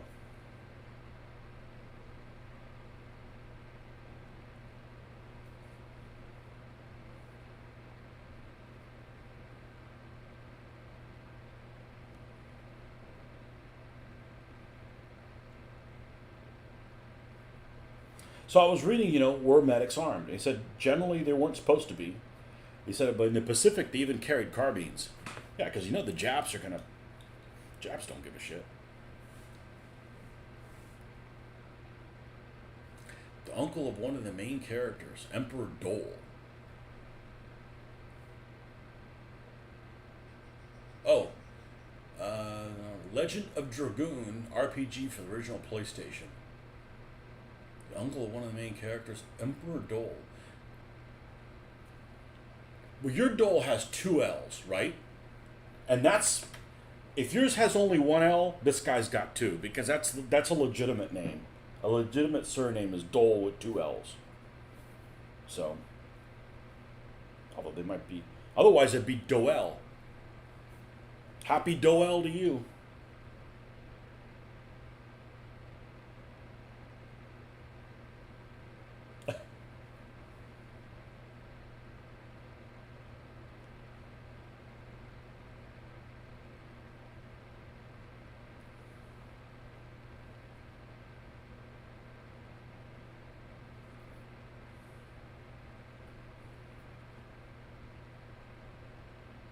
I was looking at the medics equipment the other day, and they had this bag with all the syringes and everything organized. I'm sure that wasn't worth a shit the first time somebody got hurt, and they're under fire, and you're like scrambling through stuff, and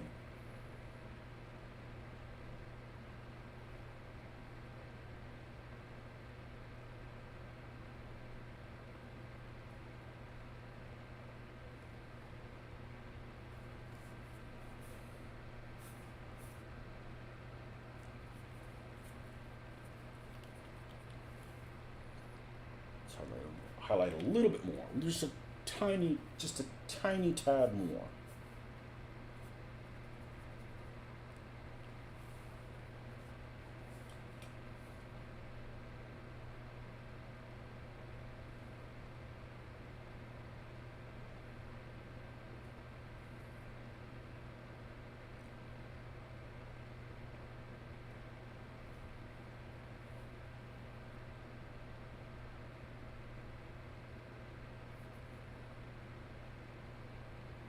Well, the cool thing is a lot of these figures that I have, including this one, are out of print. Are out of print. They don't make it anymore. So it's unfortunately they're out of print. But the fortunate thing is, hey, at least I can paint it. You guys can see what he looks like. All right, we missed part of his face, black basing it. So at this point, we just grab some just regular black and paint it. Oh, he's got a good face, meaning it's got good features to paint up there. All right, so we got hands, faces. I don't know about his jacket or what have you. Let me get a beverage. I'll be right back.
need to go to Walmart, but I don't want to go for just one thing.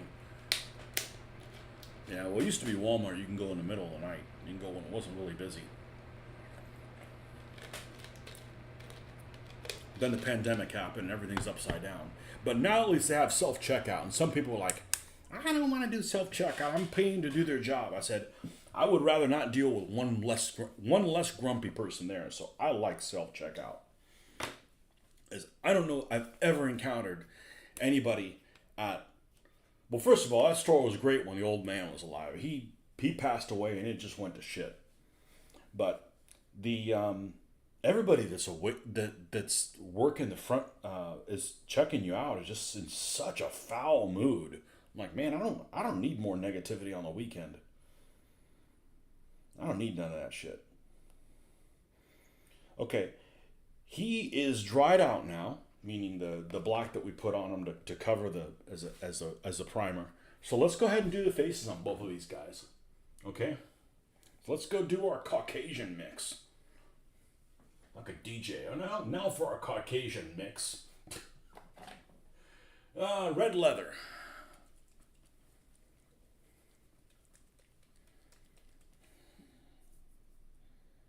Oh, that's orange brown. That could work also.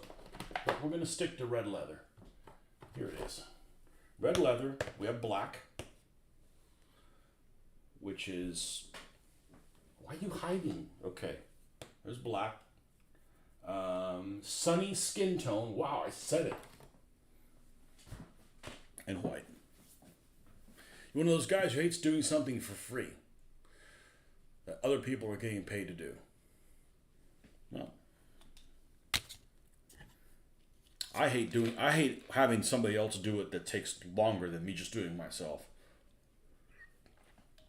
But I don't like going to that store. But I'll go in it, but I'm not a fan. Of course, last time I went to Target, it was a shit show too. I don't go to stores anymore. You know, every time I go to a store like Lowe's or something like that, I'm like, you spend so much time walking across the whole store. At the end, I'm like, I should have just Amazoned it. You know, because you go there, you can't ask anybody anything. Because you just realize, like, man, I work retail. Everybody's worked retail, right? Like, you like hustled and found things when somebody was looking for you because it makes your day go by quicker, right? That's what you used to do in the 80s. Like, man, let me hustle so that my day goes by quick. And you're useful. No, not people nowadays. They'll be like, nah, find it yourself. I don't know, I just work here. Well, hold on, let me ask somebody who doesn't work here.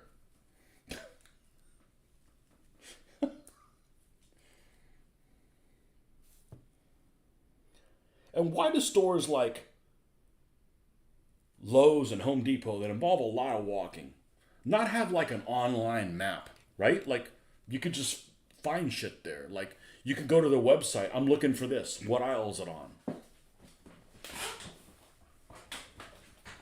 Now, every time I go to a store, I'm like, man, why do I bother going to a store?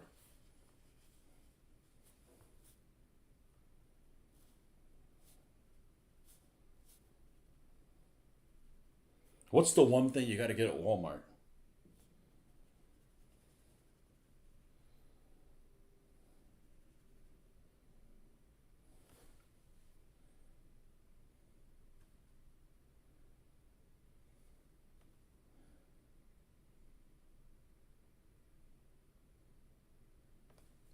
Shit, that's too wet.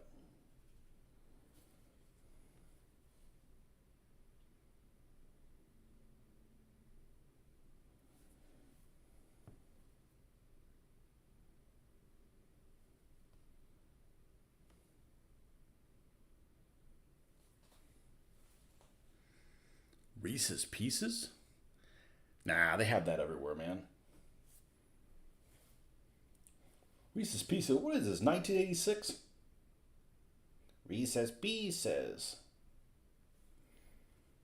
You eat a lot of candy? You eat a lot of like chocolate?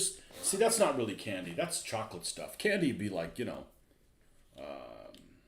Jolly Ranchers or something like that. Just something that's pure sugar. There's some nutritional value in Reese's Pieces. Peanut butter's not candy, it's peanut butter. You eat a lot of candy bars and stuff like that? If I ate a bunch of candy bars, first of all, I'd fall asleep. And second of all, I'd break out. I'd get like, I when I was younger, I wasn't really prominent to getting zits. Man, I'll end up getting like 3 zits like for on my face somewhere. Like, what the fuck. Nerds clusters. What? That's like sugar on top of sugar. Nerds are like 2 millimeter imps or something like that. That's what they look like, right? You could use them for like little imps or something like that if you were playing like Warhammer Epic or something. You just can't paint them with water-based paints or they would melt. You like Twix. Yeah, the problem is you get old and then sugar just makes you crash. You know? And the problem with me is I can't have like a candy bars. I'll get a headache from a candy bars. I never have sugar. So my body's not used to dealing with sugar. And it's one of those things, if you don't have it often, then you just don't know how to deal with it. And it's also like cocaine. You have one candy bar, the next thing you know, you gotta have 12. I'm serious. It sets something off in me. It's like, I don't need that. I don't need that shit. I can feel it. Ice cream is that way too. You have a little bit of ice cream, and cereal used to be that way too. You pour a huge bowl of cereal, and you have milk left over, so you need more cereal. Then you run out of milk, so you got to put more. And next thing you know, you eat the whole freaking, carton, which isn't that big of a deal because it's mostly air, right? But still,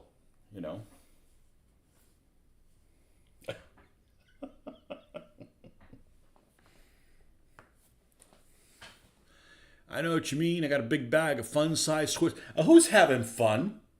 Nobody's having fun. You're not having fun because you got a little freaking rinky-dink, it's like half of a bite, I mean, it's as big as a freaking Andes mint. What's the fun in that? The guy who's doing the packaging, well, it's done automatically, but if somebody did the packaging, like fucking another 2 inches long, freaking fun. No, it would be fun. It would be like, like the big Toblerone that's like freaking six feet long. Like this freaking big around. You know what I'm talking about? A big ass Toblerone. I'm not a big chocolate fan, but I like Toblerone. It's got to have stuff in it. It's got to have like crunch. Yeah, fun size. That's like you get exhausted just opening up all those little packages. You're like drowning in like little pieces of wrappings that are like an inch by 1 inch.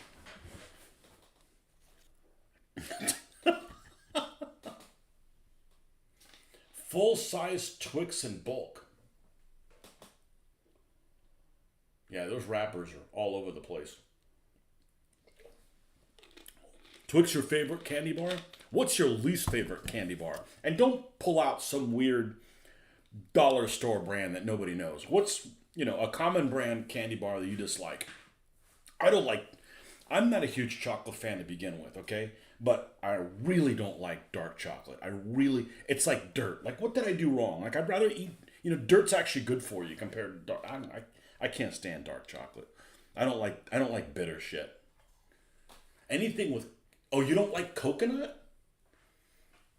No coconut, no sweet potato. I bet they make a sweet potato candy bar. You don't like coconut. Oh, I like coconut. I don't like brownies without nuts. I won't touch brownies that don't have nuts. Like, why bother? Of course, brownies aren't chocolate. They're cocoa.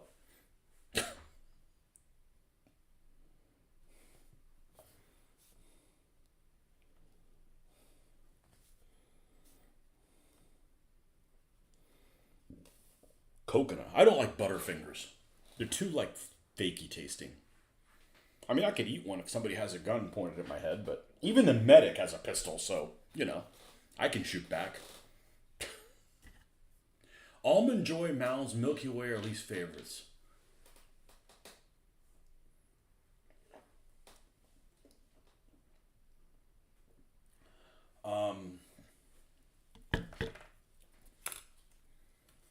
I like ones that have like stuff in them, and I don't eat them often. I mean, I'm talking about I have one a year, or something like that. Candy bars. Candy bars. Let's see what we got here. Milky Way Midnight. Those suck. Sorry.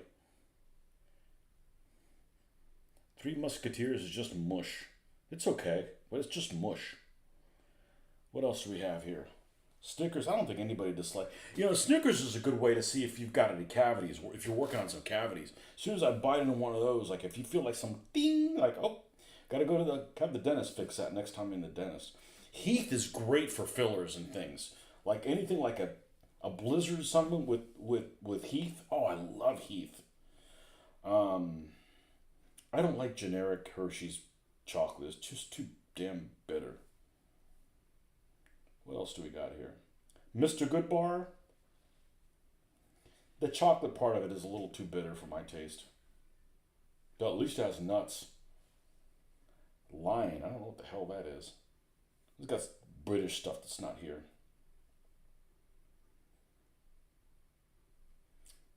Rolo. Oh, God. Those... Oh, talk about mush in your mouth. Whatchamacallit's all right. Yeah, I don't like Butterfingers. And I don't really like the Reese's peanut butter cups, although I don't dislike peanut butter, you know.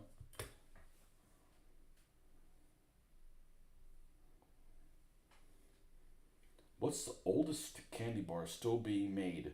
Goo Goo Cluster from 1912, Nashville, Tennessee. Goo Goo. Give me some of that Goo Goo.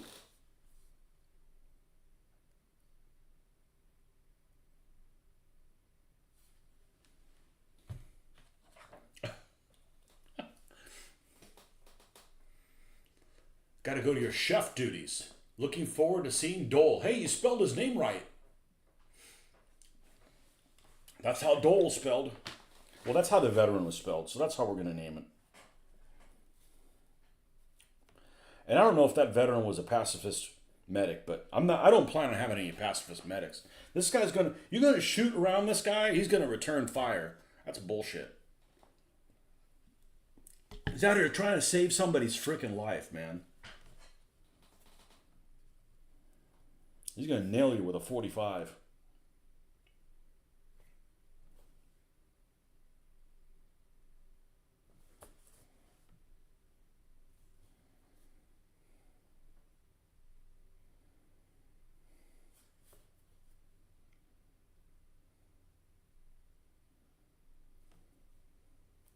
Okay, so there's the... Oh, we have a face. We have a face on the wounded guy. What does he have on his head? It looks like it's just hair. Alright. I'm probably going to make him blonde just because it stands out a little bit more.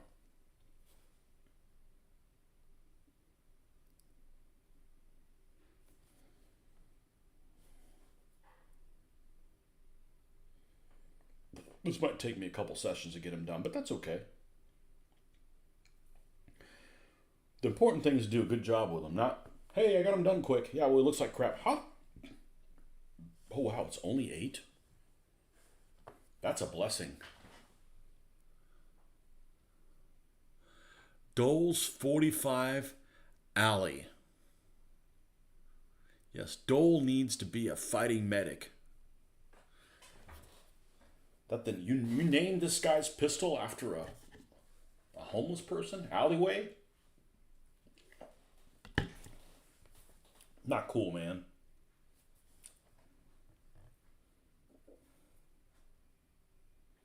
This guy's a doctor, man. He doesn't have to pay for nothing. All those nurses would be all over him. You know, if he ever makes it back stateside. Okay. Oh, they're going to be like, oh, you're not a real doctor. You're just an EMT. All right. Pump your own gas, bitch.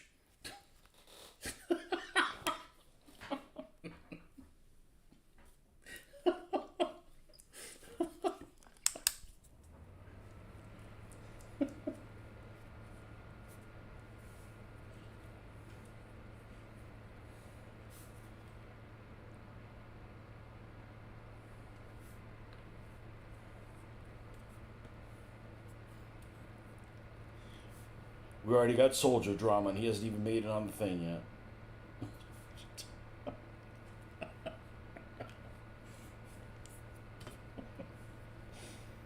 All right, we're gonna have a little bit less black with this.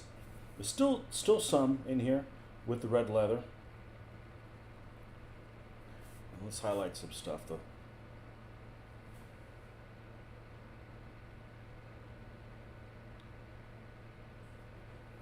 I don't think I'm going to simulate any blood. He's just going to be patched up. His sucking chest wound is underneath the padding there.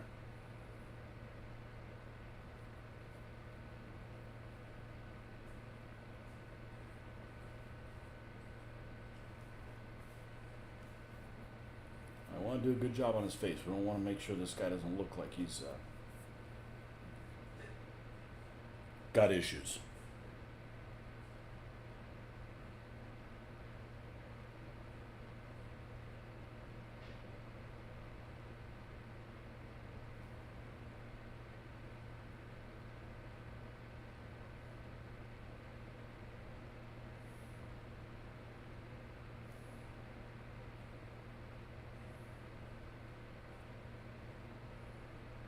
There's his other hand. I'm like, where's his other hand?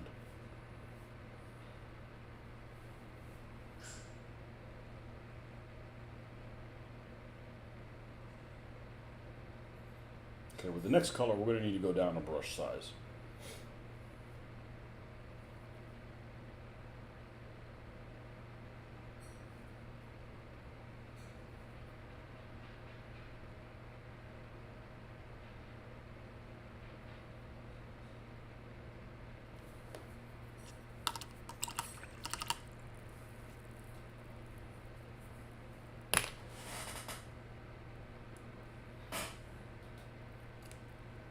Let's use this illustrious brush. We've made miracles happen with this thing.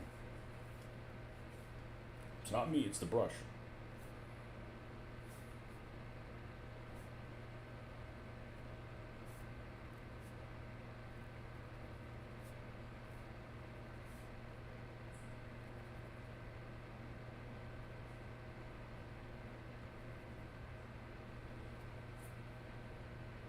Rick, you ever played Borderlands before? That's a fun game.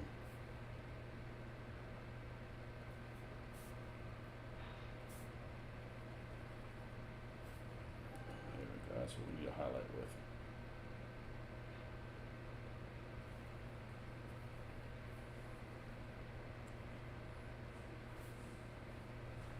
You have not.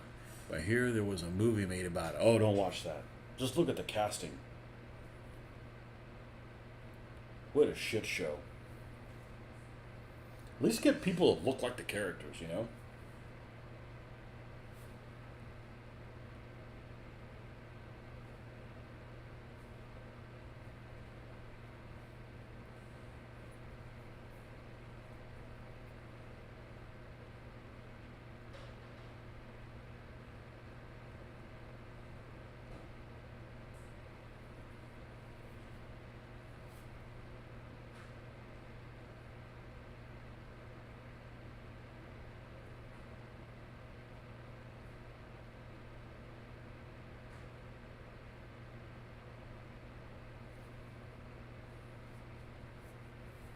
Yeah, I play some video games that are pretty popular, but I never encounter. It's rare for me to encounter somebody who play the same video games as I do. I'm always playing other stuff.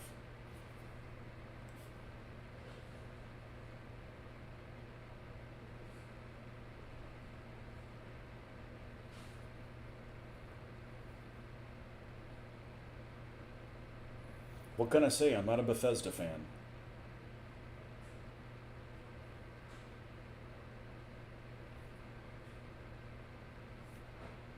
This guy's face is coming out well.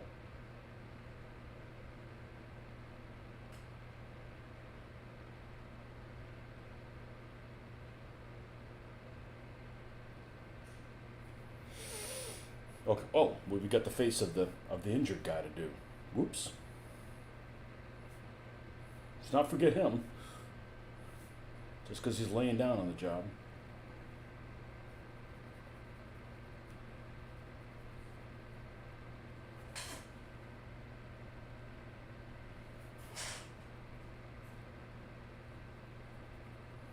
And anybody who's watched my battle and goes and thinks, man, that moves really slow. They have never played freaking Baldur's Gate 3. That is slow as shit.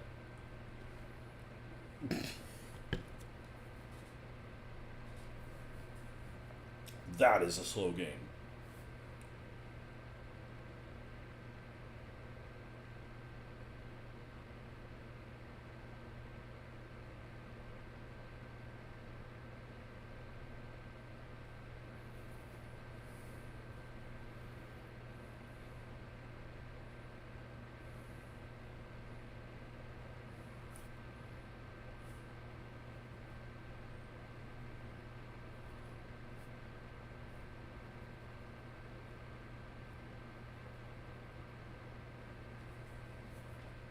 I may not be either if they don't allow Elder Scrolls on PlayStation. Why is PlayStation pissing everybody off? I used to be a big Sony fan. I had Sony this, I had Sony that, I had a Sony TV. And then when I decided to get a console, yeah, the Xbox just had games that were more I was more interested in than the ones that the Sony had. And I was like a 6 of one, half dozen the other on the controllers. And unless you have both, you either stick with one or.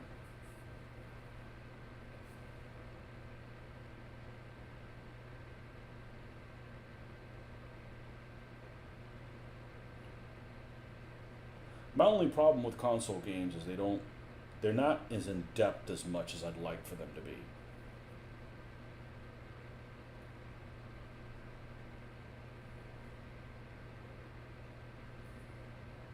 But they make up for it in how easy they are to start up and stuff.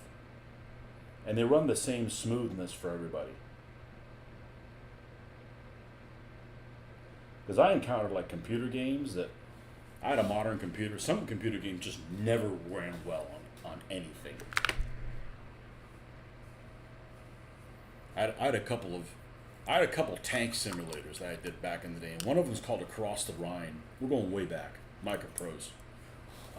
And then I had another one called Panzer Elite. Neither one of those two ran worth a damn.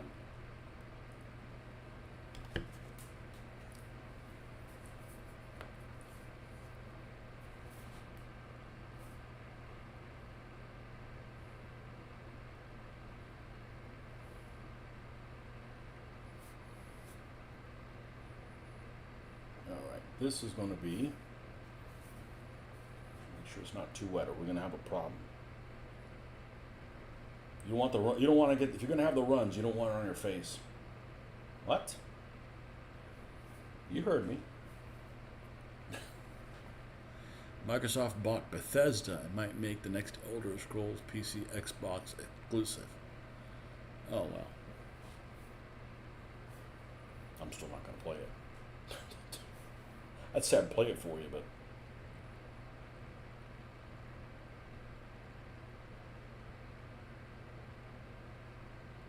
just don't care for the interface. That's all.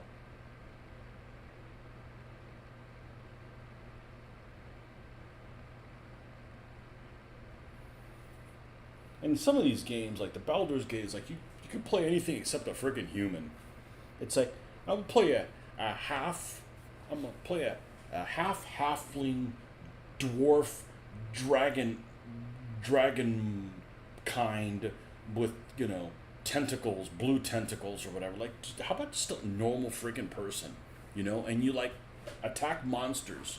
You're like, I'm gonna kill you. Why? Because you're not human. I mean, that's what I want to do. Not like, oh, we got to make nice with this orc. Like, why? Like.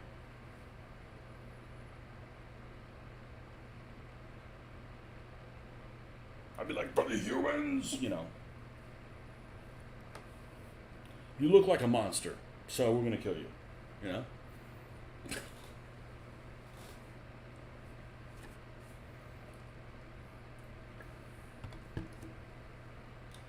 I want to be like half dwarf, half bard, half a part owl, part deciduous tree. Like, no. Like, I want to be like a freaking person, you know? Like, you don't want to be a quarter gnome, bird, reptilian, cat. No, it's stupid. It's stupid. What race do you want to be? Human. I want to be human race.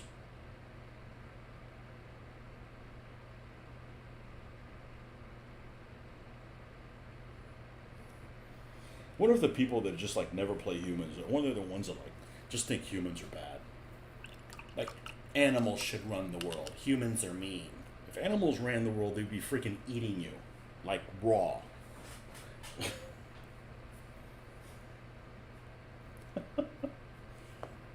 Yes, some humans are evil.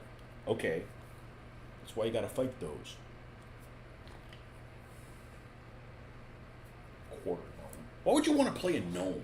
I mean, they're like, who plays in like who wakes up and say, you know, I'm gonna play World of Warcraft and I want to be a gnome. What? Somebody like Shaq that's 7'2"? Be like, man, it'd be nice to be a little smaller and not bump into everything. So he plays a gnome. But why would somebody want to play? You know, they're not even attractive. You know, they got bulbous everything. You know. Somebody out there going, man, I really wish I had a bulbous features on everything. Bulbous ear, bulbous nose, bulbous, you know, like, what the hell, man?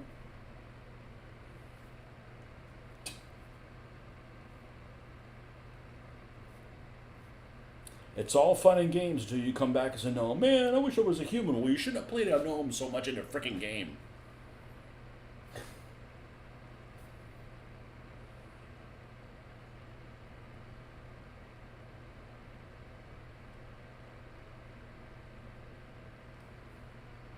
You know, if you believe in reincarnation and somebody asks you, hey, what would you want to come back as? There's only one right answer.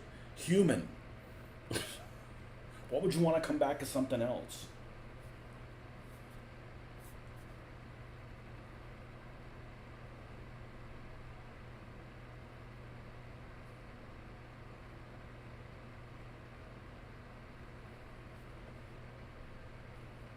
I want to come back as a tiger. Okay, no pants and 25-pound hairballs. Have fun, you know? The fuck out of here, Shere Khan.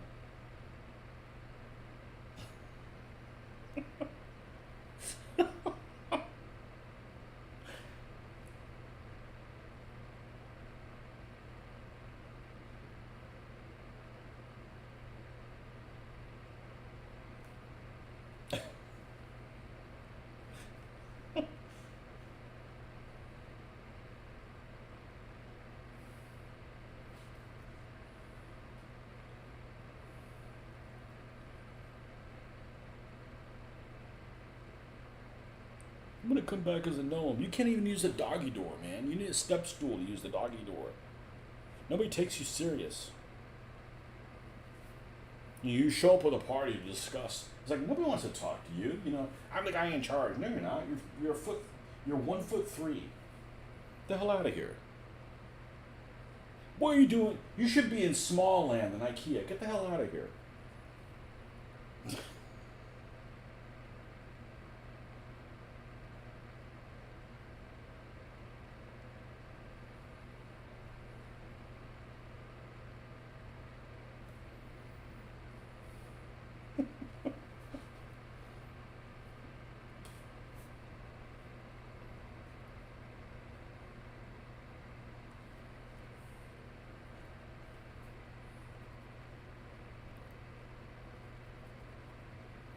You can be anything you want, right? So why do you want to be a foot tall?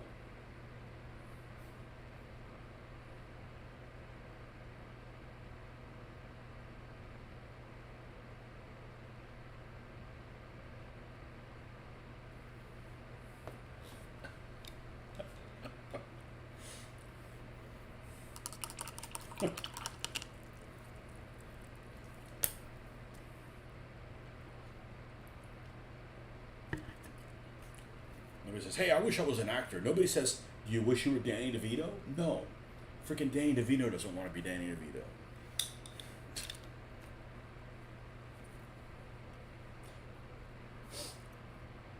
Oh man.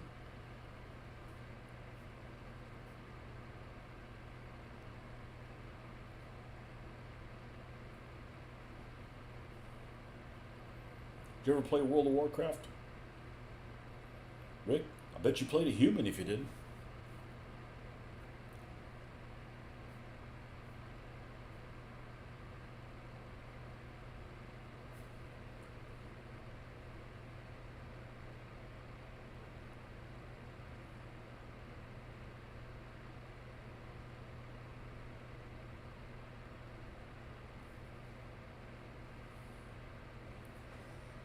You have not. Yep, absolutely be a human. Yep.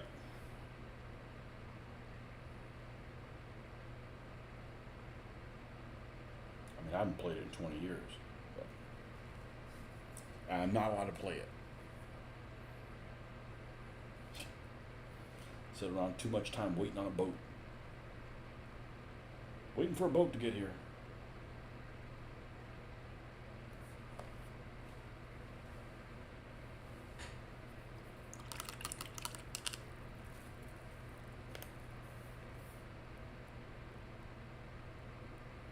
Okay, faces are done.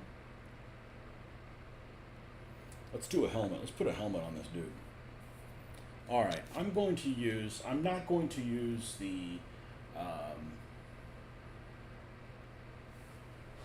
this, maybe I am. Hold on. No, this is like a Vietnam olive drab. We're not going to use that. We want one that's a little bit more. Or is it? Wait. U.S. olive drab. Is this 880?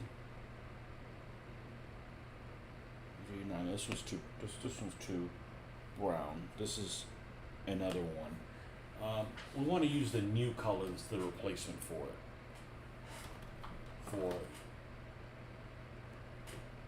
I'll know it when I see it. U.S. olive drab. This one.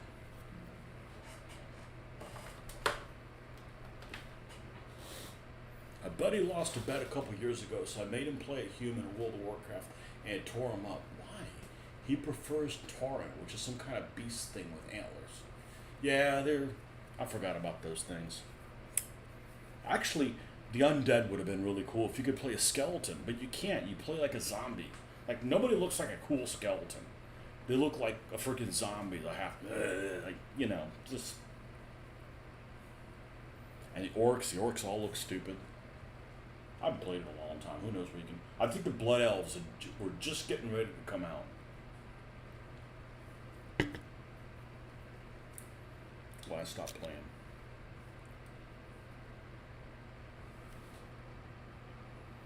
They had regular elves, but they had like these unusually large feet. Like they're trying to overcompensate for something. Like I'm talking like, like size 26 feet or something like that. Just like outlandish, like. I like this color green that this guy used. That gonna do it? No. That's a shit green. Alright, shit green, go away. German dark green. No, it's German, go away. How about this yellow olive? I like yellow olive.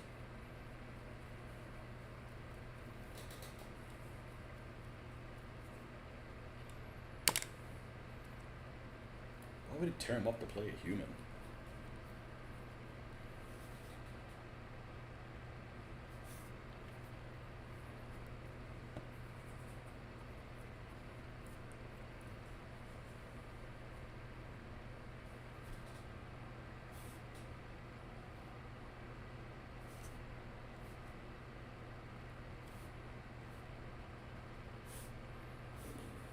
Alright, this is Dole's helmet. Dole!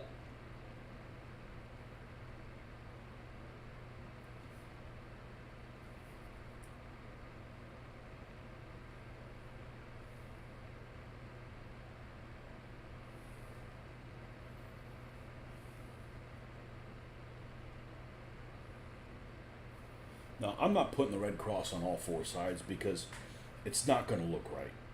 It's not going to look right at all. I'm leaning towards putting it on the two sides, not on the front. I mean, it doesn't even look right on the guy. I see that. I'm like, it's just you're overdoing it, dude. Take a chill pill. Yeah, I don't want to do it on the front because you have it on the front and the back, and that looks weird. So we're going to do the sides. That's at least my initial thought. You paint your medic however you want, you know? You cannot stand humans or human-like characters, and especially not lions. It must suck to be him. You wake up, fuck, I'm a human again.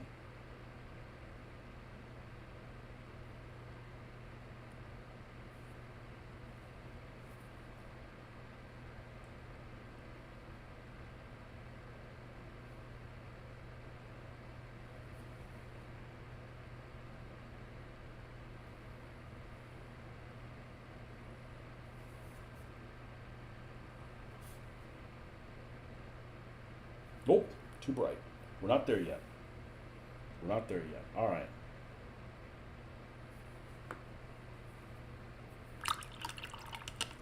You're sticking around and want to see what this guy looks like. He's going to look awesome, is what he's going to look like.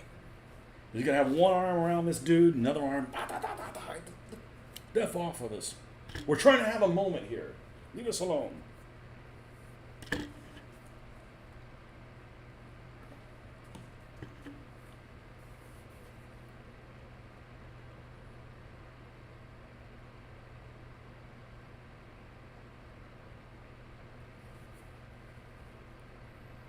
Okay, let's get some white out here.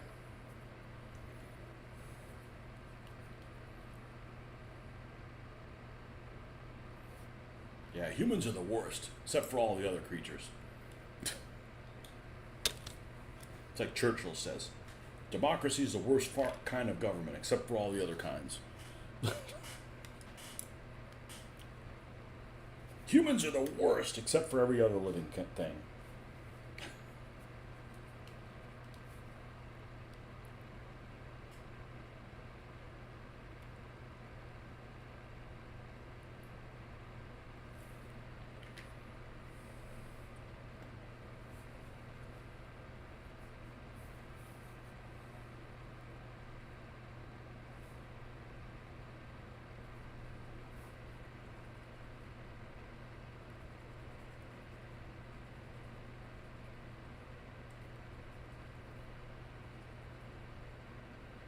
Alright, that's probably dark enough.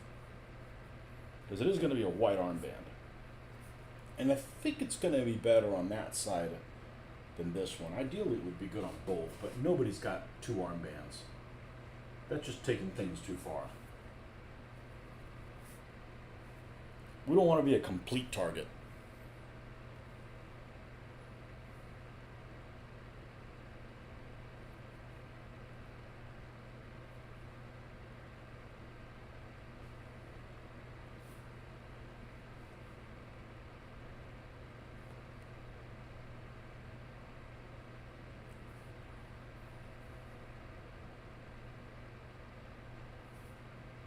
We're going to need to go a little bit more dark than that, just so we can have the contrast line there. Maybe that's probably a little bit better. There we go.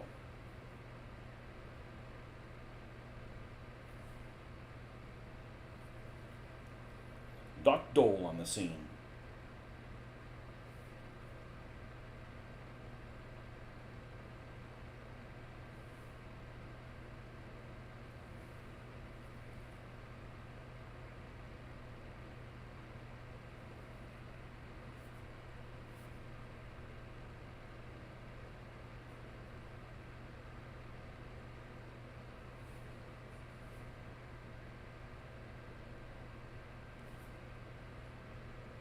All right, now, on the side of the helmet.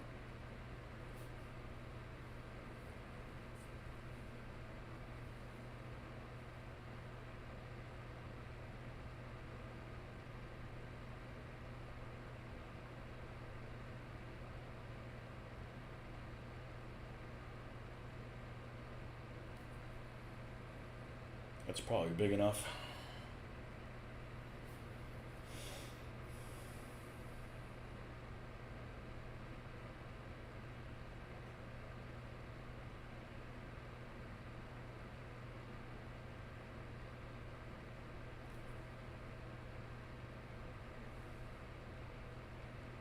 That's probably big enough too. Okay. Now let's bring this up a little bit before we start adding the red.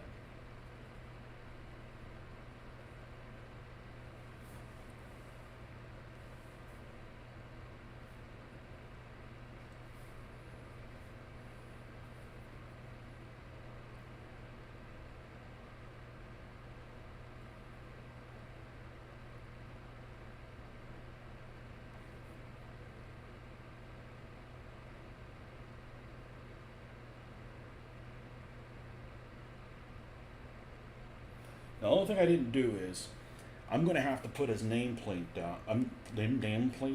His nameplate down after the fact. I know how to do that.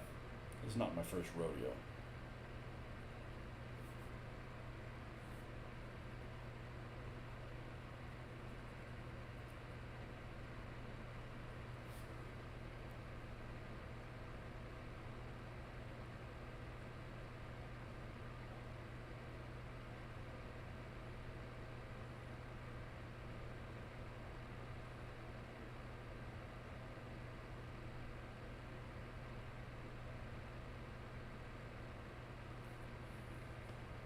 Okay. So far, so good. This guy's gonna be awesome. And that's the whole thing: is you need to make every guy awesome. You can't be like, oh, that guy's a stupid medic. Make him, no, man. Everybody's important. Fine. No drugs for you. You know.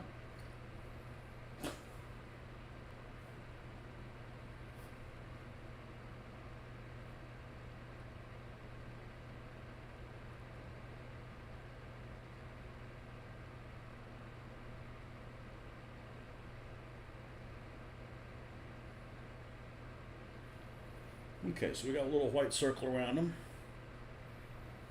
And then we'll come back and we'll do green around that area. All right, so let's do that. Let's go to the smaller brush. Let's get the red out.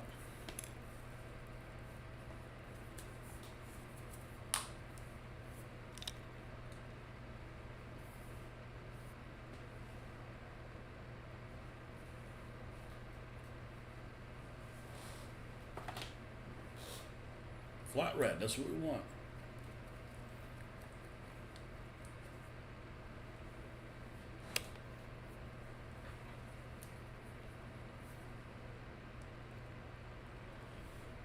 Flat out red.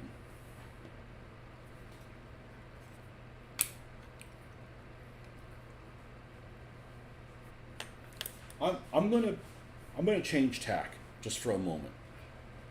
Just for 1 second. All right, we've got some of this. Okay, here's Hoffman's thing. All right, let's cut Hoffman off. No, I mean, like, you know, we've already got his glued down.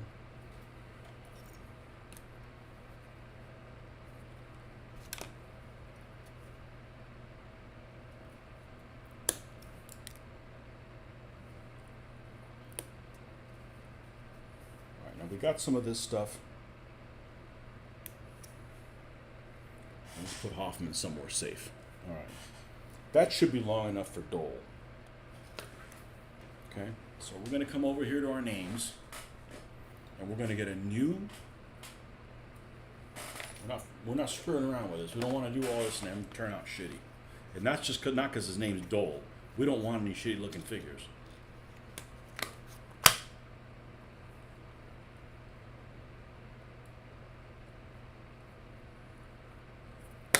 Okay, and we're going to come over here to our list of names. Find us Dole, there he is. Damn,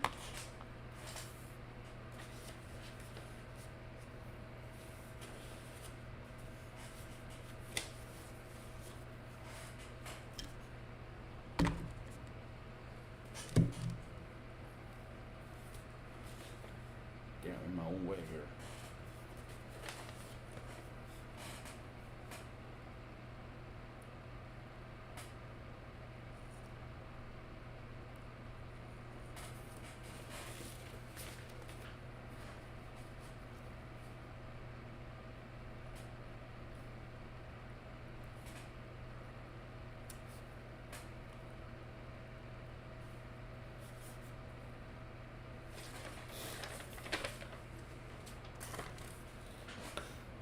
plenty of space for dole. Yeah. Let's get the tiniest drop of Elmer's so we can start working on this. Come on.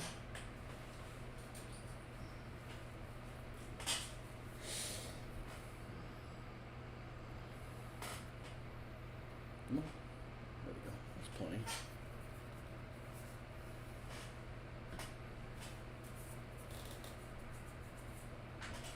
Let's grab a corner.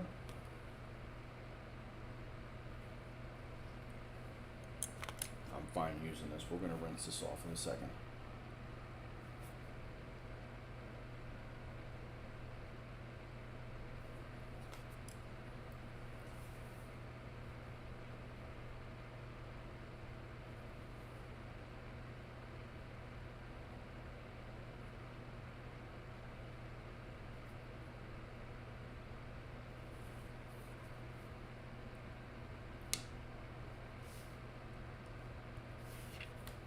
There's dole. We're going to let that dry, and then we can pop that thing off and put it on there. Yes, we've got tons of space there for that. And we're probably going to lay it over here somewhere where it doesn't cover his hand. I like the fact that his hand is showing on the wounded figure.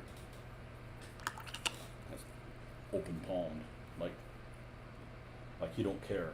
All right, back to where we were. Red. Take the red, a little bit of black.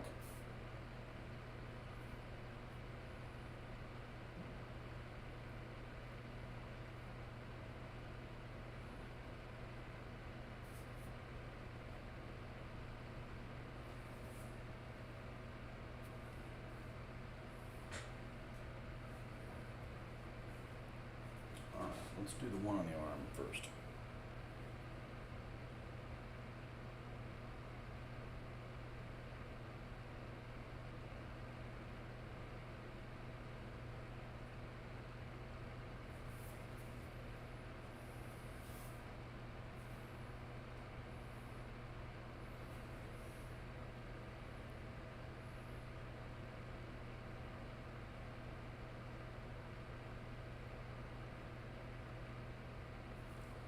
Okay, and then the one on the helmet.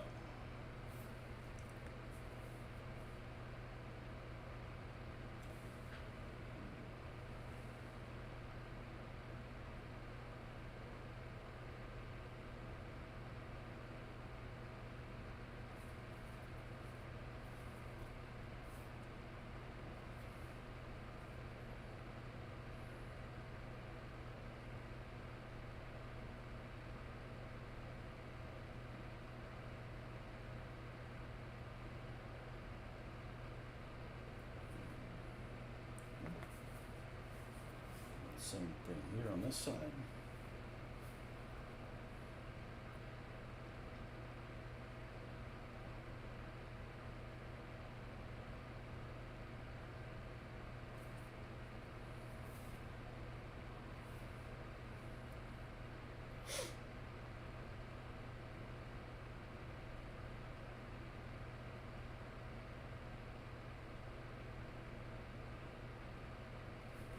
Now we come in.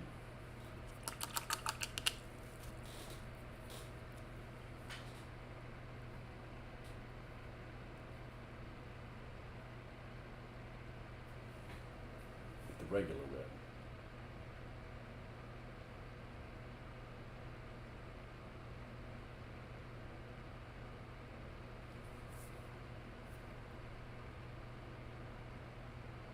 Oh, we got a little burr. Clean that up.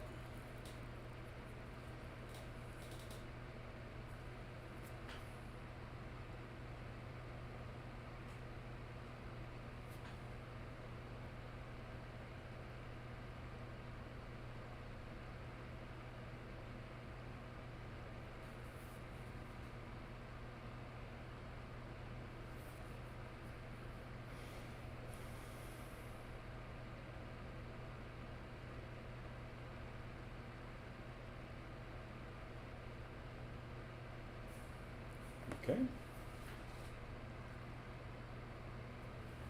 And then this side of the helmet.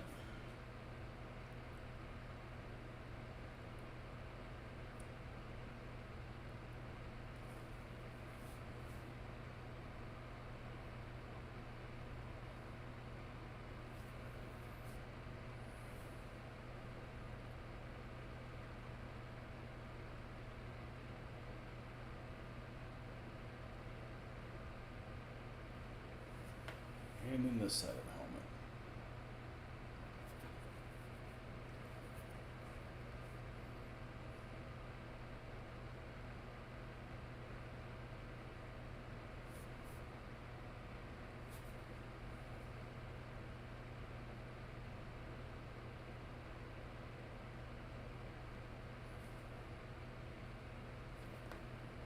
And then, I'm not a big fan of using yellow. You just need a tiny little bit of white, just to brighten it up a tiny little bit, make it pop.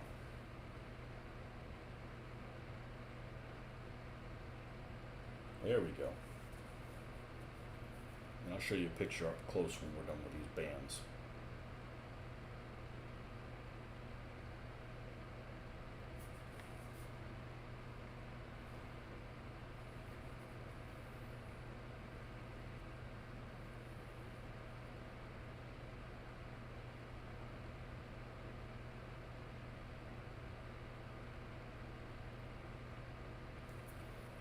Don't get carried away. Always pull towards yourself when you're painting a straight line.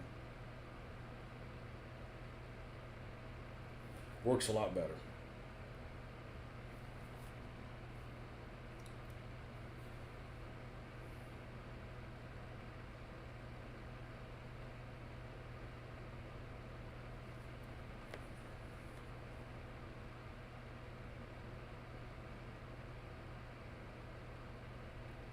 All right, now we're going to get straight white.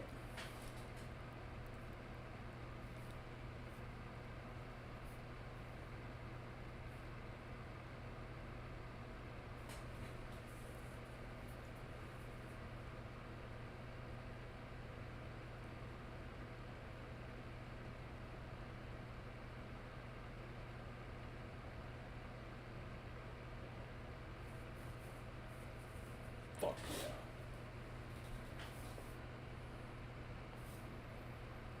This is the part where I say I'm quitting my day job. If only.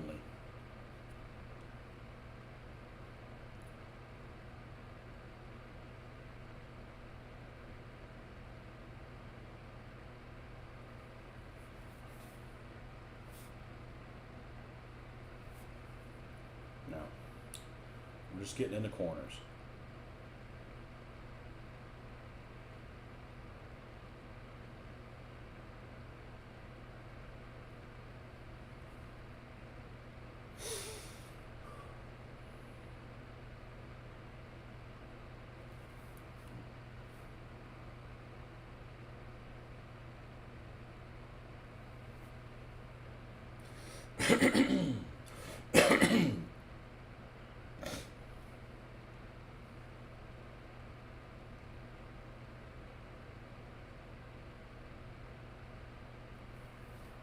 Flowing right. Come on.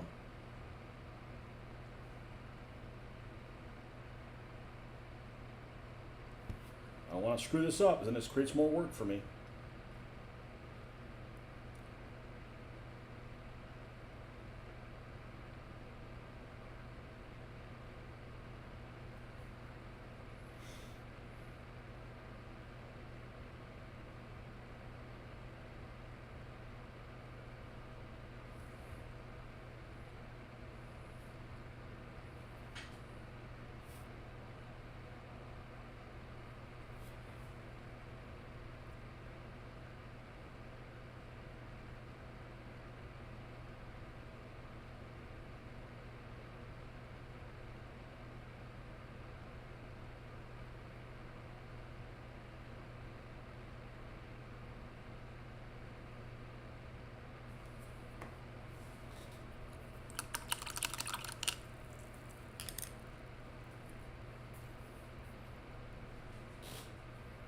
Now remember, his gear is not done.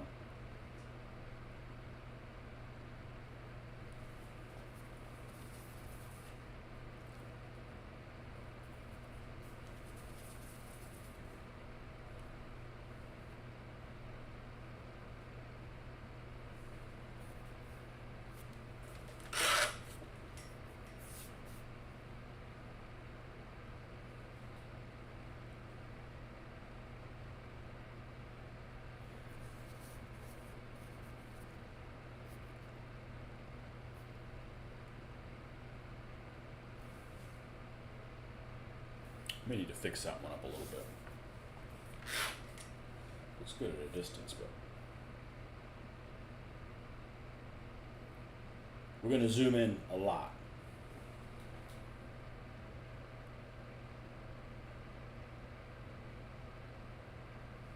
Looks pretty good to me. Don't! That's my boy. Okay, so this guy's got some equipment.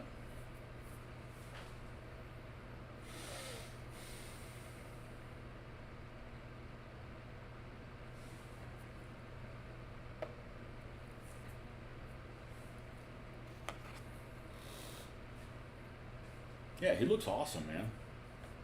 The dude looks pretty good. I'm not gonna paint it like, hey, let's make this one of Rick's characters. Let's get him killed and make him look like shit.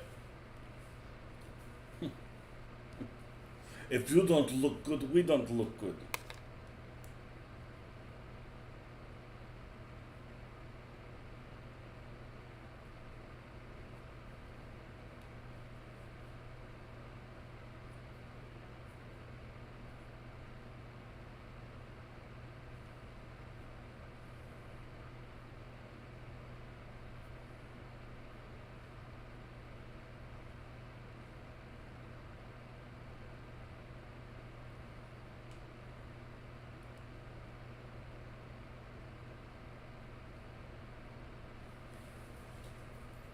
Alright, I gotta be careful they don't scuff up the figure as I turn around, but that's what happens. I just gotta repaint. I don't want to do like, if you repaint the boot or something like that, it's not a big deal, but having to redo like the hand or something, it just takes longer. You know, I don't want to do that. Alright, so he's got a couple things dangling off of him. Let's look at the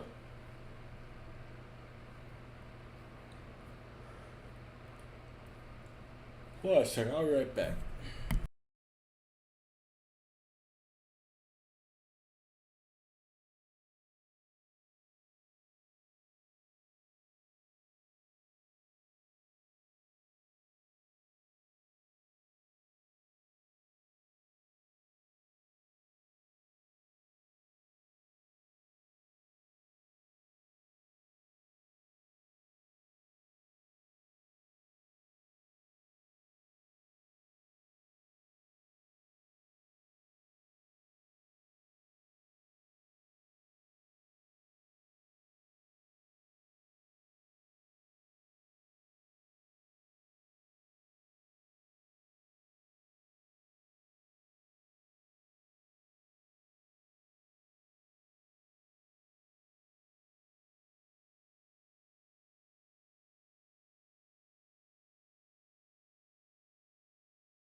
Well, that took a while.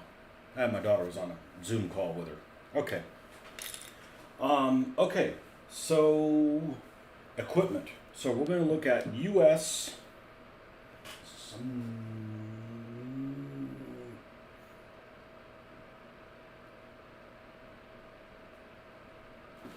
What did they say on here? I think they say green gray.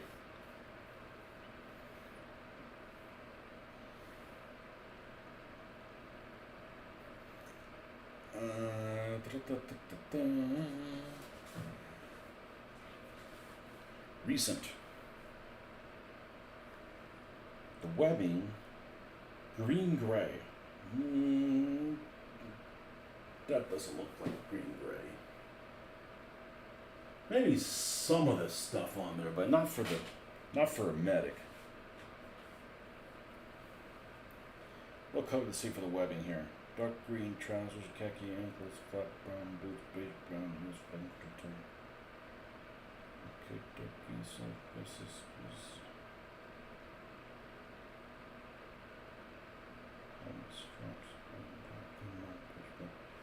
Green gray rifle sling, green gray webbing. I don't think that green gray is going to be. There might be something I can do with green gray, but not that big old bag. Let's get green gray out. Did we already pull it out? I don't remember if I did. That's U.S. dark green. Okay, green grain. This green gray. There we go. This color. Yeah, we could probably do something with that.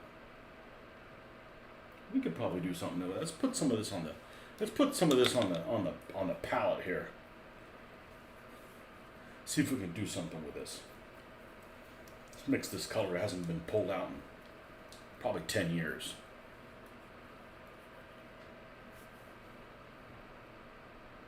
Yeah, it looks totally different here than it does in here. Typical. Let's see. It's almost the same as khaki. All right, well, this is where we're going to use some artistic license. We're going to get this color out. Russian brown. Okay. And there's different pieces of equipment. We've got like a vest, which I haven't even seen what it does on the front of it. I don't think it's going to have the front of it, we're going to do white. Because first of all, even if we do that, we're not even able to see it. So we're going to look at U.S. Army, World War II, medic equipment. Images. So we got a couple of bags, right?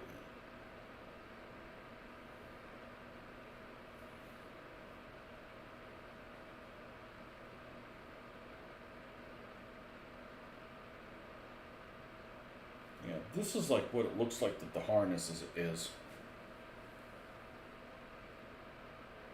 You could just see it on the back. On the front,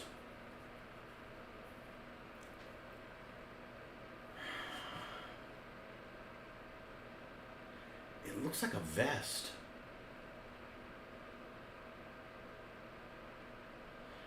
And if it's not a vest, it attaches to the.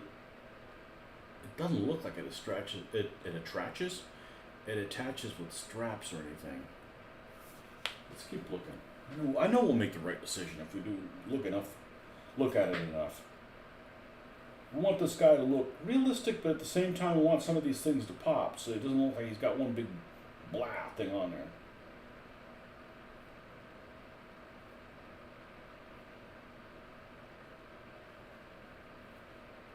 Okay, this is what the back of it looks like.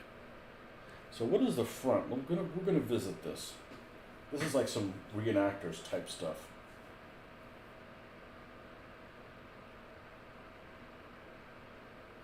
Okay, it looks like it's just a matter of straps that go over it.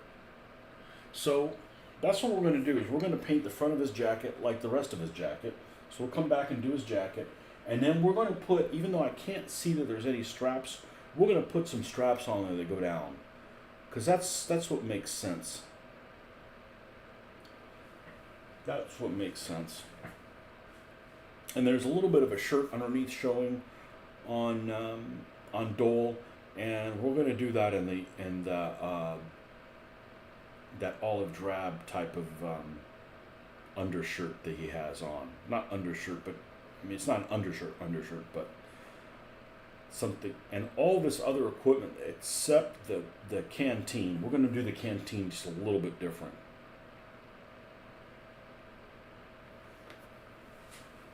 Yeah, this guy's going to look pretty. This guy's going to look pretty good. Am I completely out? We out of beverage?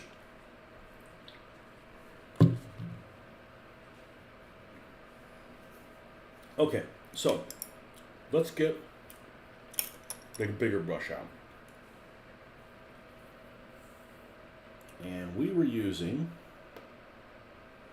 khaki, Vallejo khaki.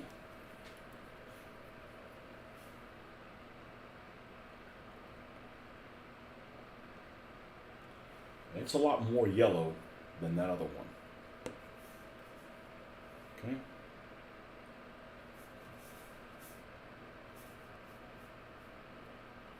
No, we're going to need a new black.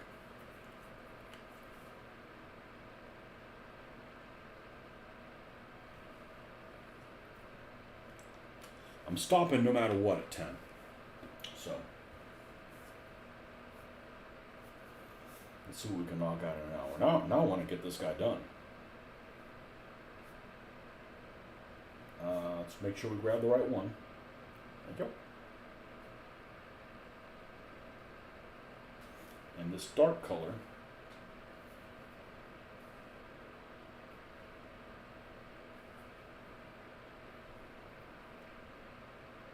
is we're gonna paint his jacket.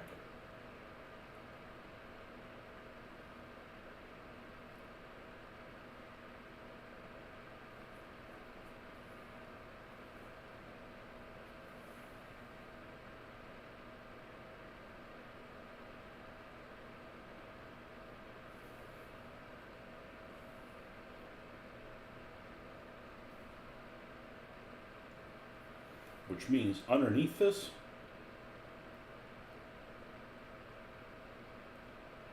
I want the jacket as well. And it's everywhere except that one spot. Alright, now we're going to come in.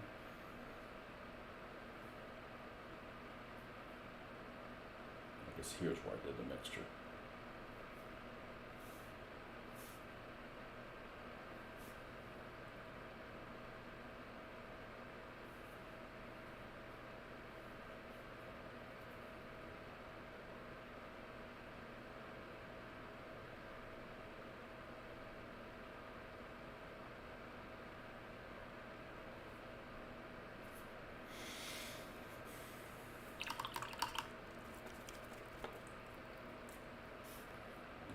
Straight khaki.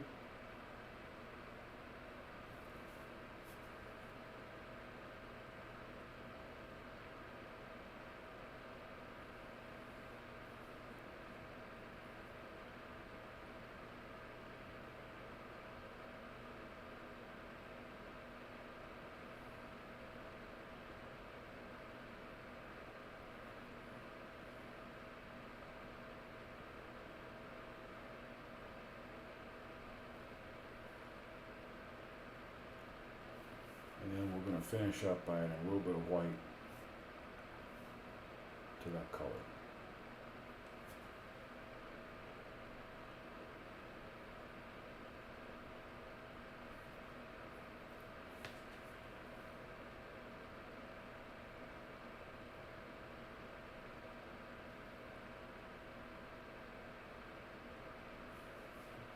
Let's add a little bit more white.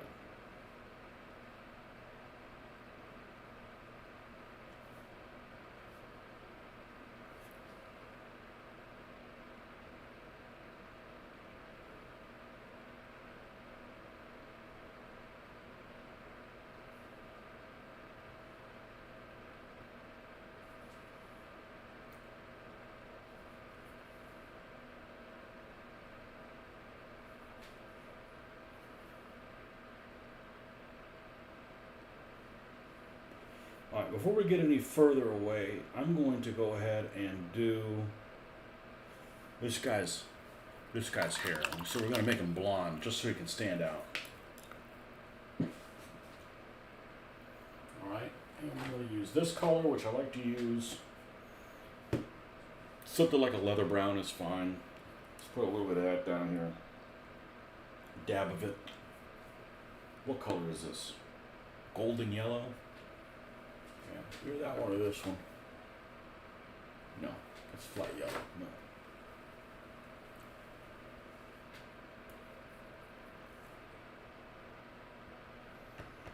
There's a watery morass. Welcome, folks.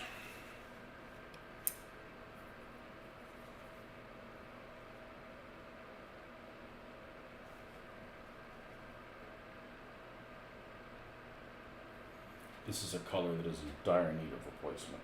It is chalky, but we need very little of it.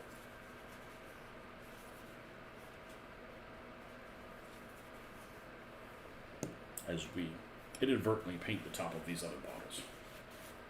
Okay.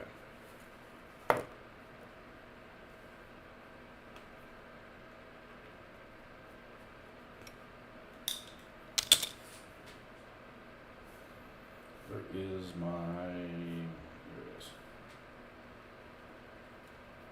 So I'm going to paint the entire head, or the entire hair part in that color. No, we actually need to go darker than that.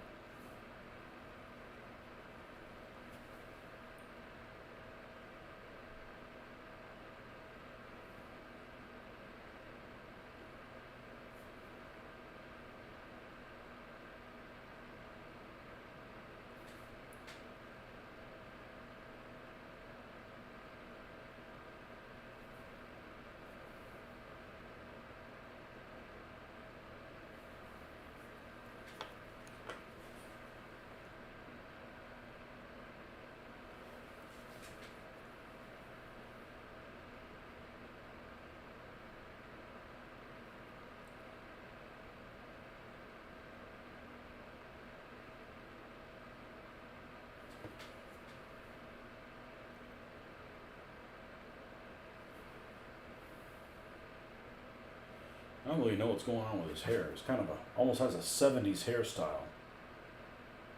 Oh shit, he's one of those assholes from frickin' Kelly's Heroes. Stop with the negative waves. Yeah, stop with the hippie shit in the 1940s, dude.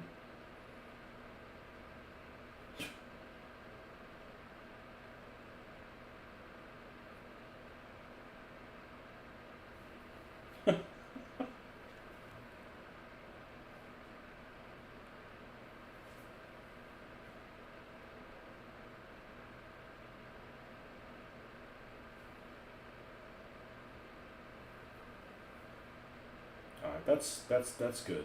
That's good. We're gonna do the gauze part last.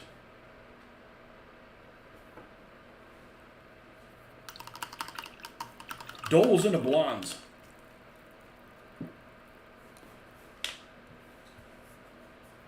Not having a relationship with the guy. He's trying to save his life.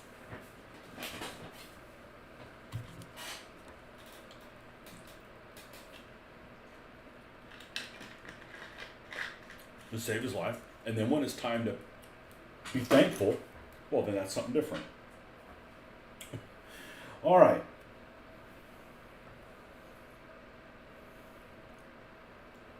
I think I would like to use this green gray as most of it, and then we're going to do the canteen maybe a little bit different. And this brush should be fine. So what we're going to do is we're going to take this green gray, and let's get some black in here. A little bit more, and a little bit of water, and all these packs and stuff we're going to do in that color, and hopefully we can do enough contrast that this thing will pop, so it won't look like he's just got enough, you can't make out what this guy's carrying.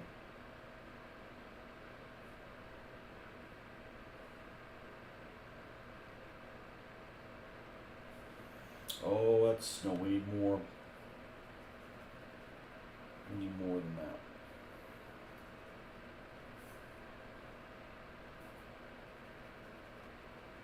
There we go. I think this is going to work just fine. We're going to leave a little bit of black around these edges so that they'll stand out.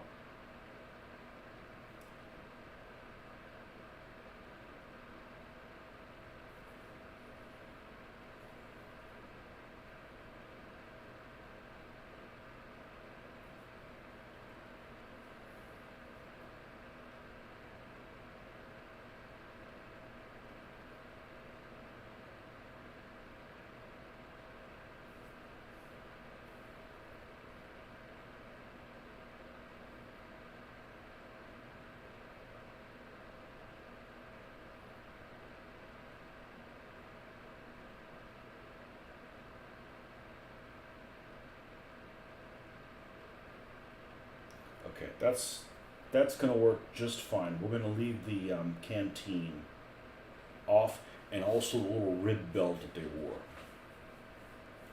Which I want to say I had one of those, like, God, where did I have a canteen? Maybe in the Boy Scouts or something like that. And that freaking belt sucked. You know, one of those belts that has like the little loops. It's got like 3 vertical loops or whatever that are like prongs and at least the one I had was a piece of shit.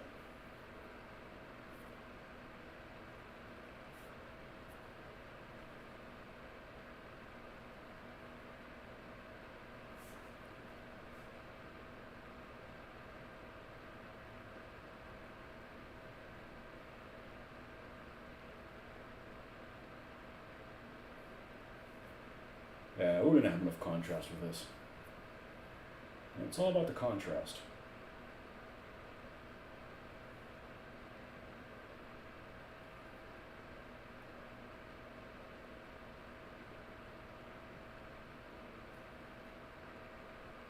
This is a pretty big brush, but it's got a pretty good point on it.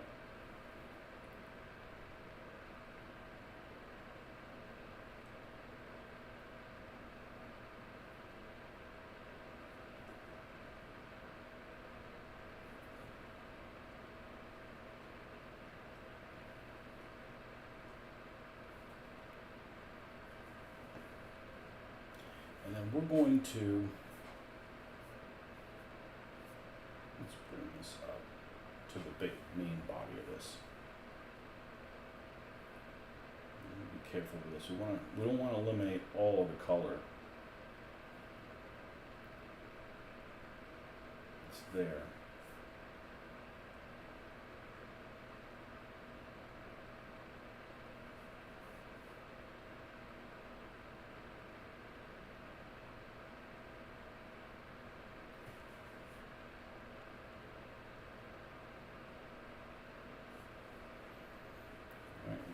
Let's take a little bit of white.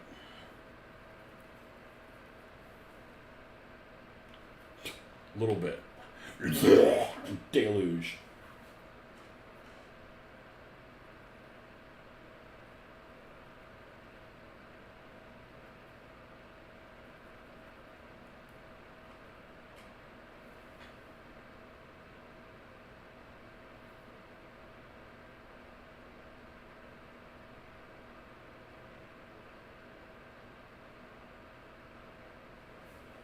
Oh yeah.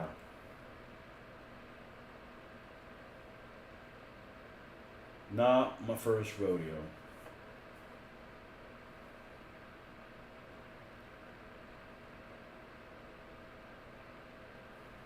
Hey, you guys gotta look. These guys gotta look the business, man. Gotta be proud of whatever it is that they're doing. I don't care if they're freaking clean toilets. I'm sorry, latrines. They look good doing it.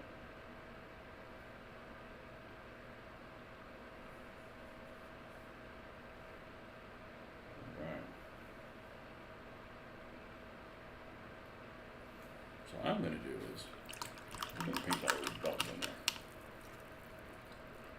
And by painting a little belt, we're going to do a little trick. We're going to take this green gray. We're going to add a little bit of green to it. Oh, that's right. Living on the edge, my friends.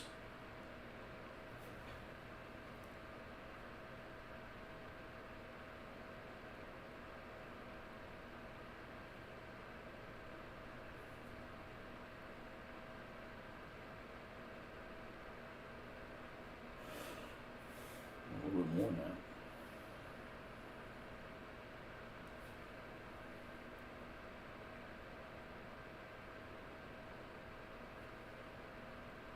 There we go.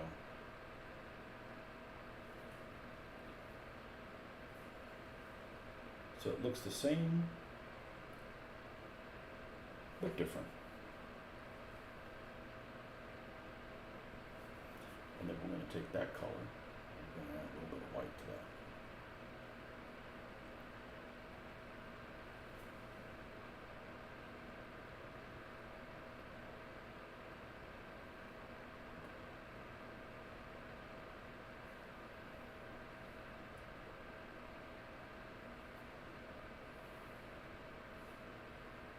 Okay, now we're going to paint these fake straps. Let's get some black. Oh, too wet.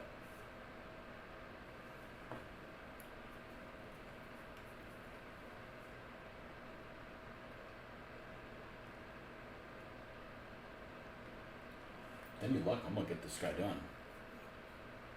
Now, what I'll probably do is get them done, wait till in the morning, seal them, and then do the basing. Because we don't want to scuff anything up, because this guy looks pretty freaking good right now. We still have to touch his helmet up. We need to bring the green part of his helmet up a little bit so it pops. Okay. What the hell was I doing?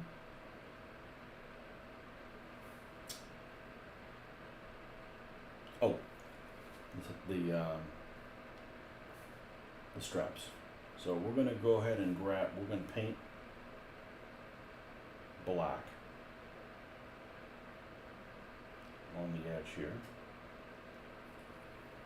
and on the edge here.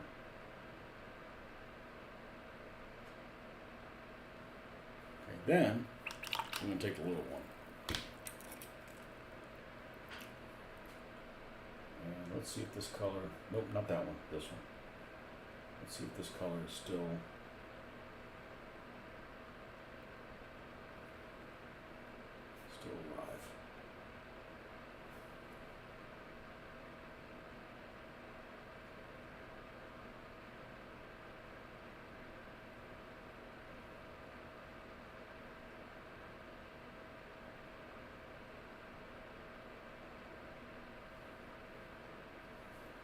Now it looks like he's got straps that go in front of him, so he can carry that. Okay? Now, I'm going to take some white. That's what these bandages are going to be. We're not going to make them bloody. But instead of mixing them with black, we're going to mix them with dark brown.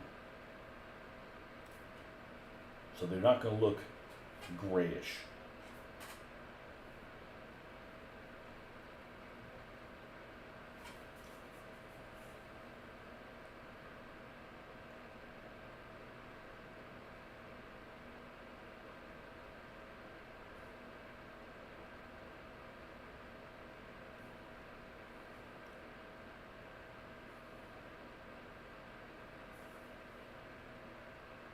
He's got something around his neck. We're going to make that bandages.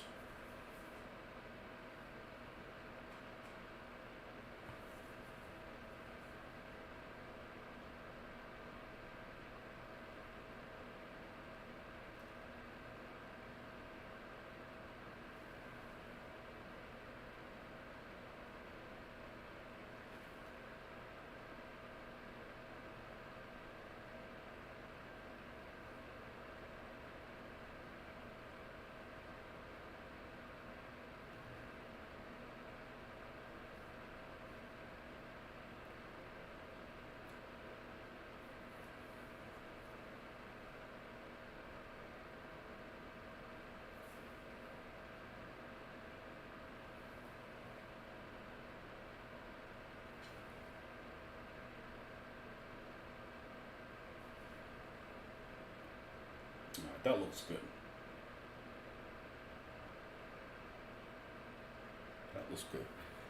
Let's go to his helmet.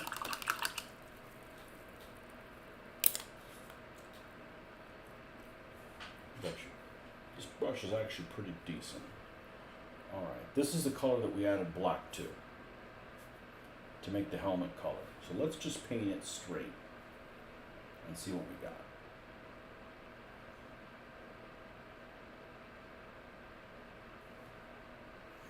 Yeah, that'll work, but we're going to have to add a little bit of white to it at some point.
And that's the thing, is you're not going to be able to tell on this highlighting as good as it'll look until it's sealed.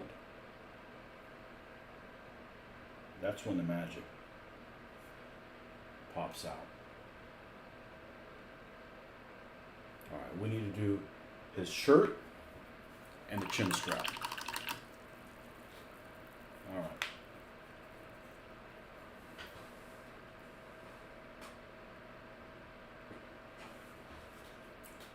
The shirt is almost the same color of the pants. So let's use that as a base.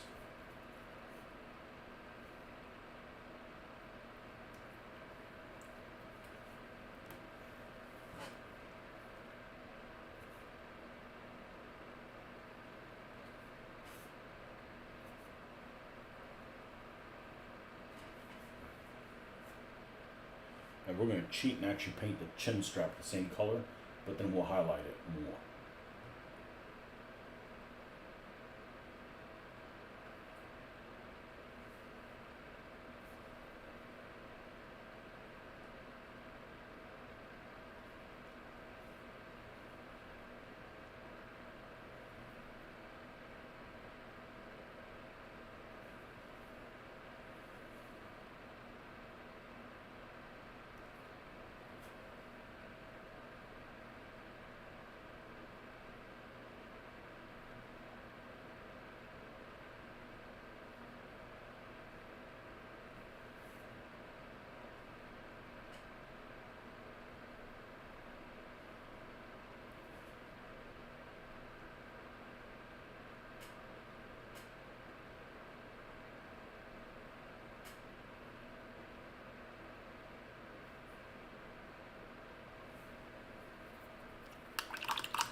I mean, other than the fact that these figures basically have dull colors, and there's nothing you can do about it. I mean, that's how they're dressed.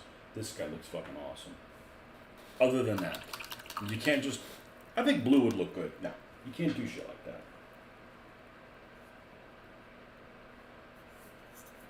can't do shit like that. Let's see if we can give you kind of a teaser. A teaser.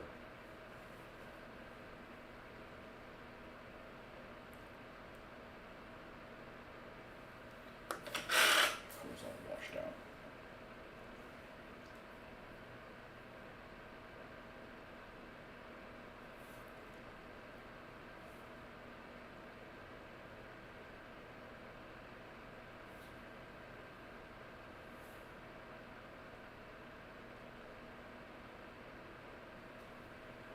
Now, I'm going to have to do auto on the color correction. Look at this motherfucker. Look how good this guy looks.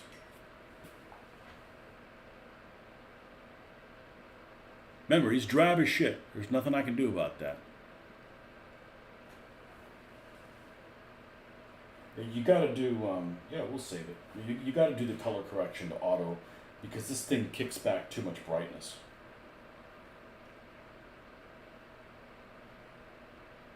And that's like more of what it looks like.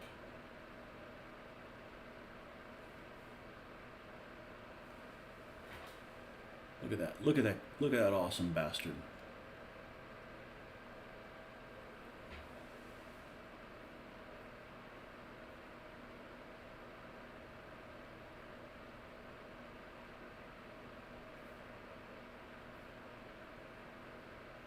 I think he's going to be an angry medic. That's what he's going to be an angry medic. Oh, the fuck you want? I'm working on somebody.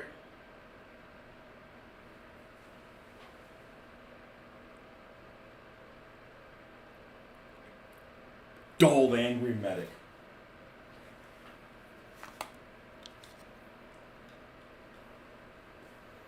Working on somebody else gets hurt. Damn it, I'm gonna go there and kill you.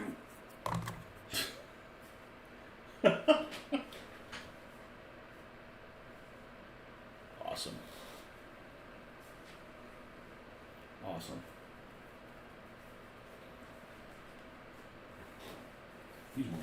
He's one of these vehicles. One of the ambulances. Yeah, I see. I think having 4 is just too much. Just having 1 on each edge is fine. If you have to put another one on the front, man, it's too much. It's too much, you know.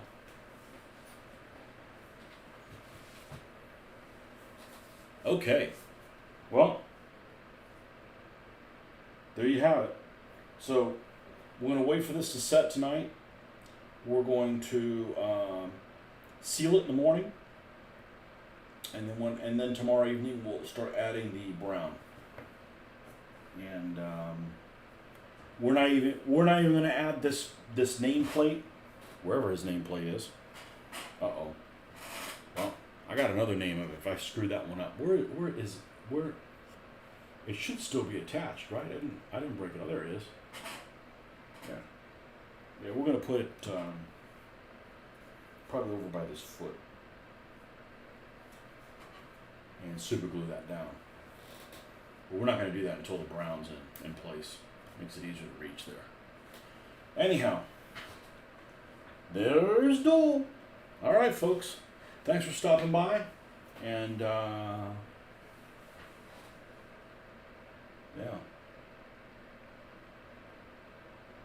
Oh, did I fuck up? I did fuck up. I didn't paint his hand. It's over here. Well, son of a diddly dick. He's got a hand down here. Not my first rodeo. I should just take. We definitely want this to cure overnight. I don't want any issues of fucking this up.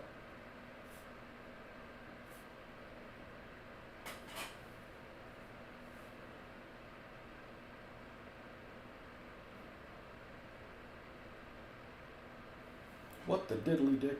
That's right.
opportunity to highlight a little more.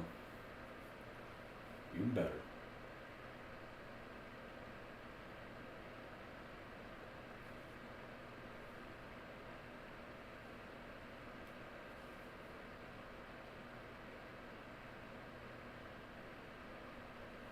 Okay. Looks even better.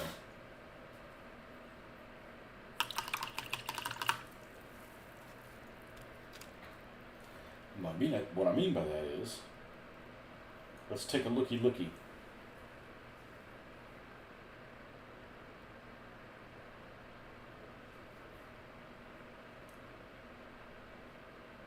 Auto.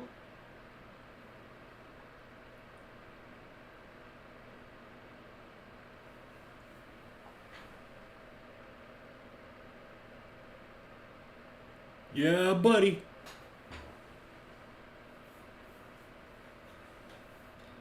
Get you some. And where's this sweet ride?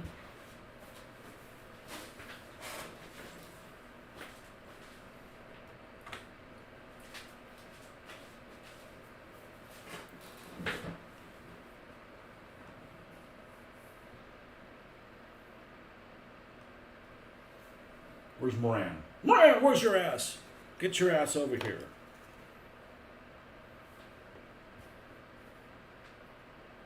Shit, Moran looks like crap now. Oh, well, that should be. The figures I'm doing now should look even better. Excellent. Yep. Yep. Looking forward to it, man. Looking forward to it. Okay. Good times. All right, folks. Thanks for stopping by. Rick will catch you on the next one. You guys have a good night.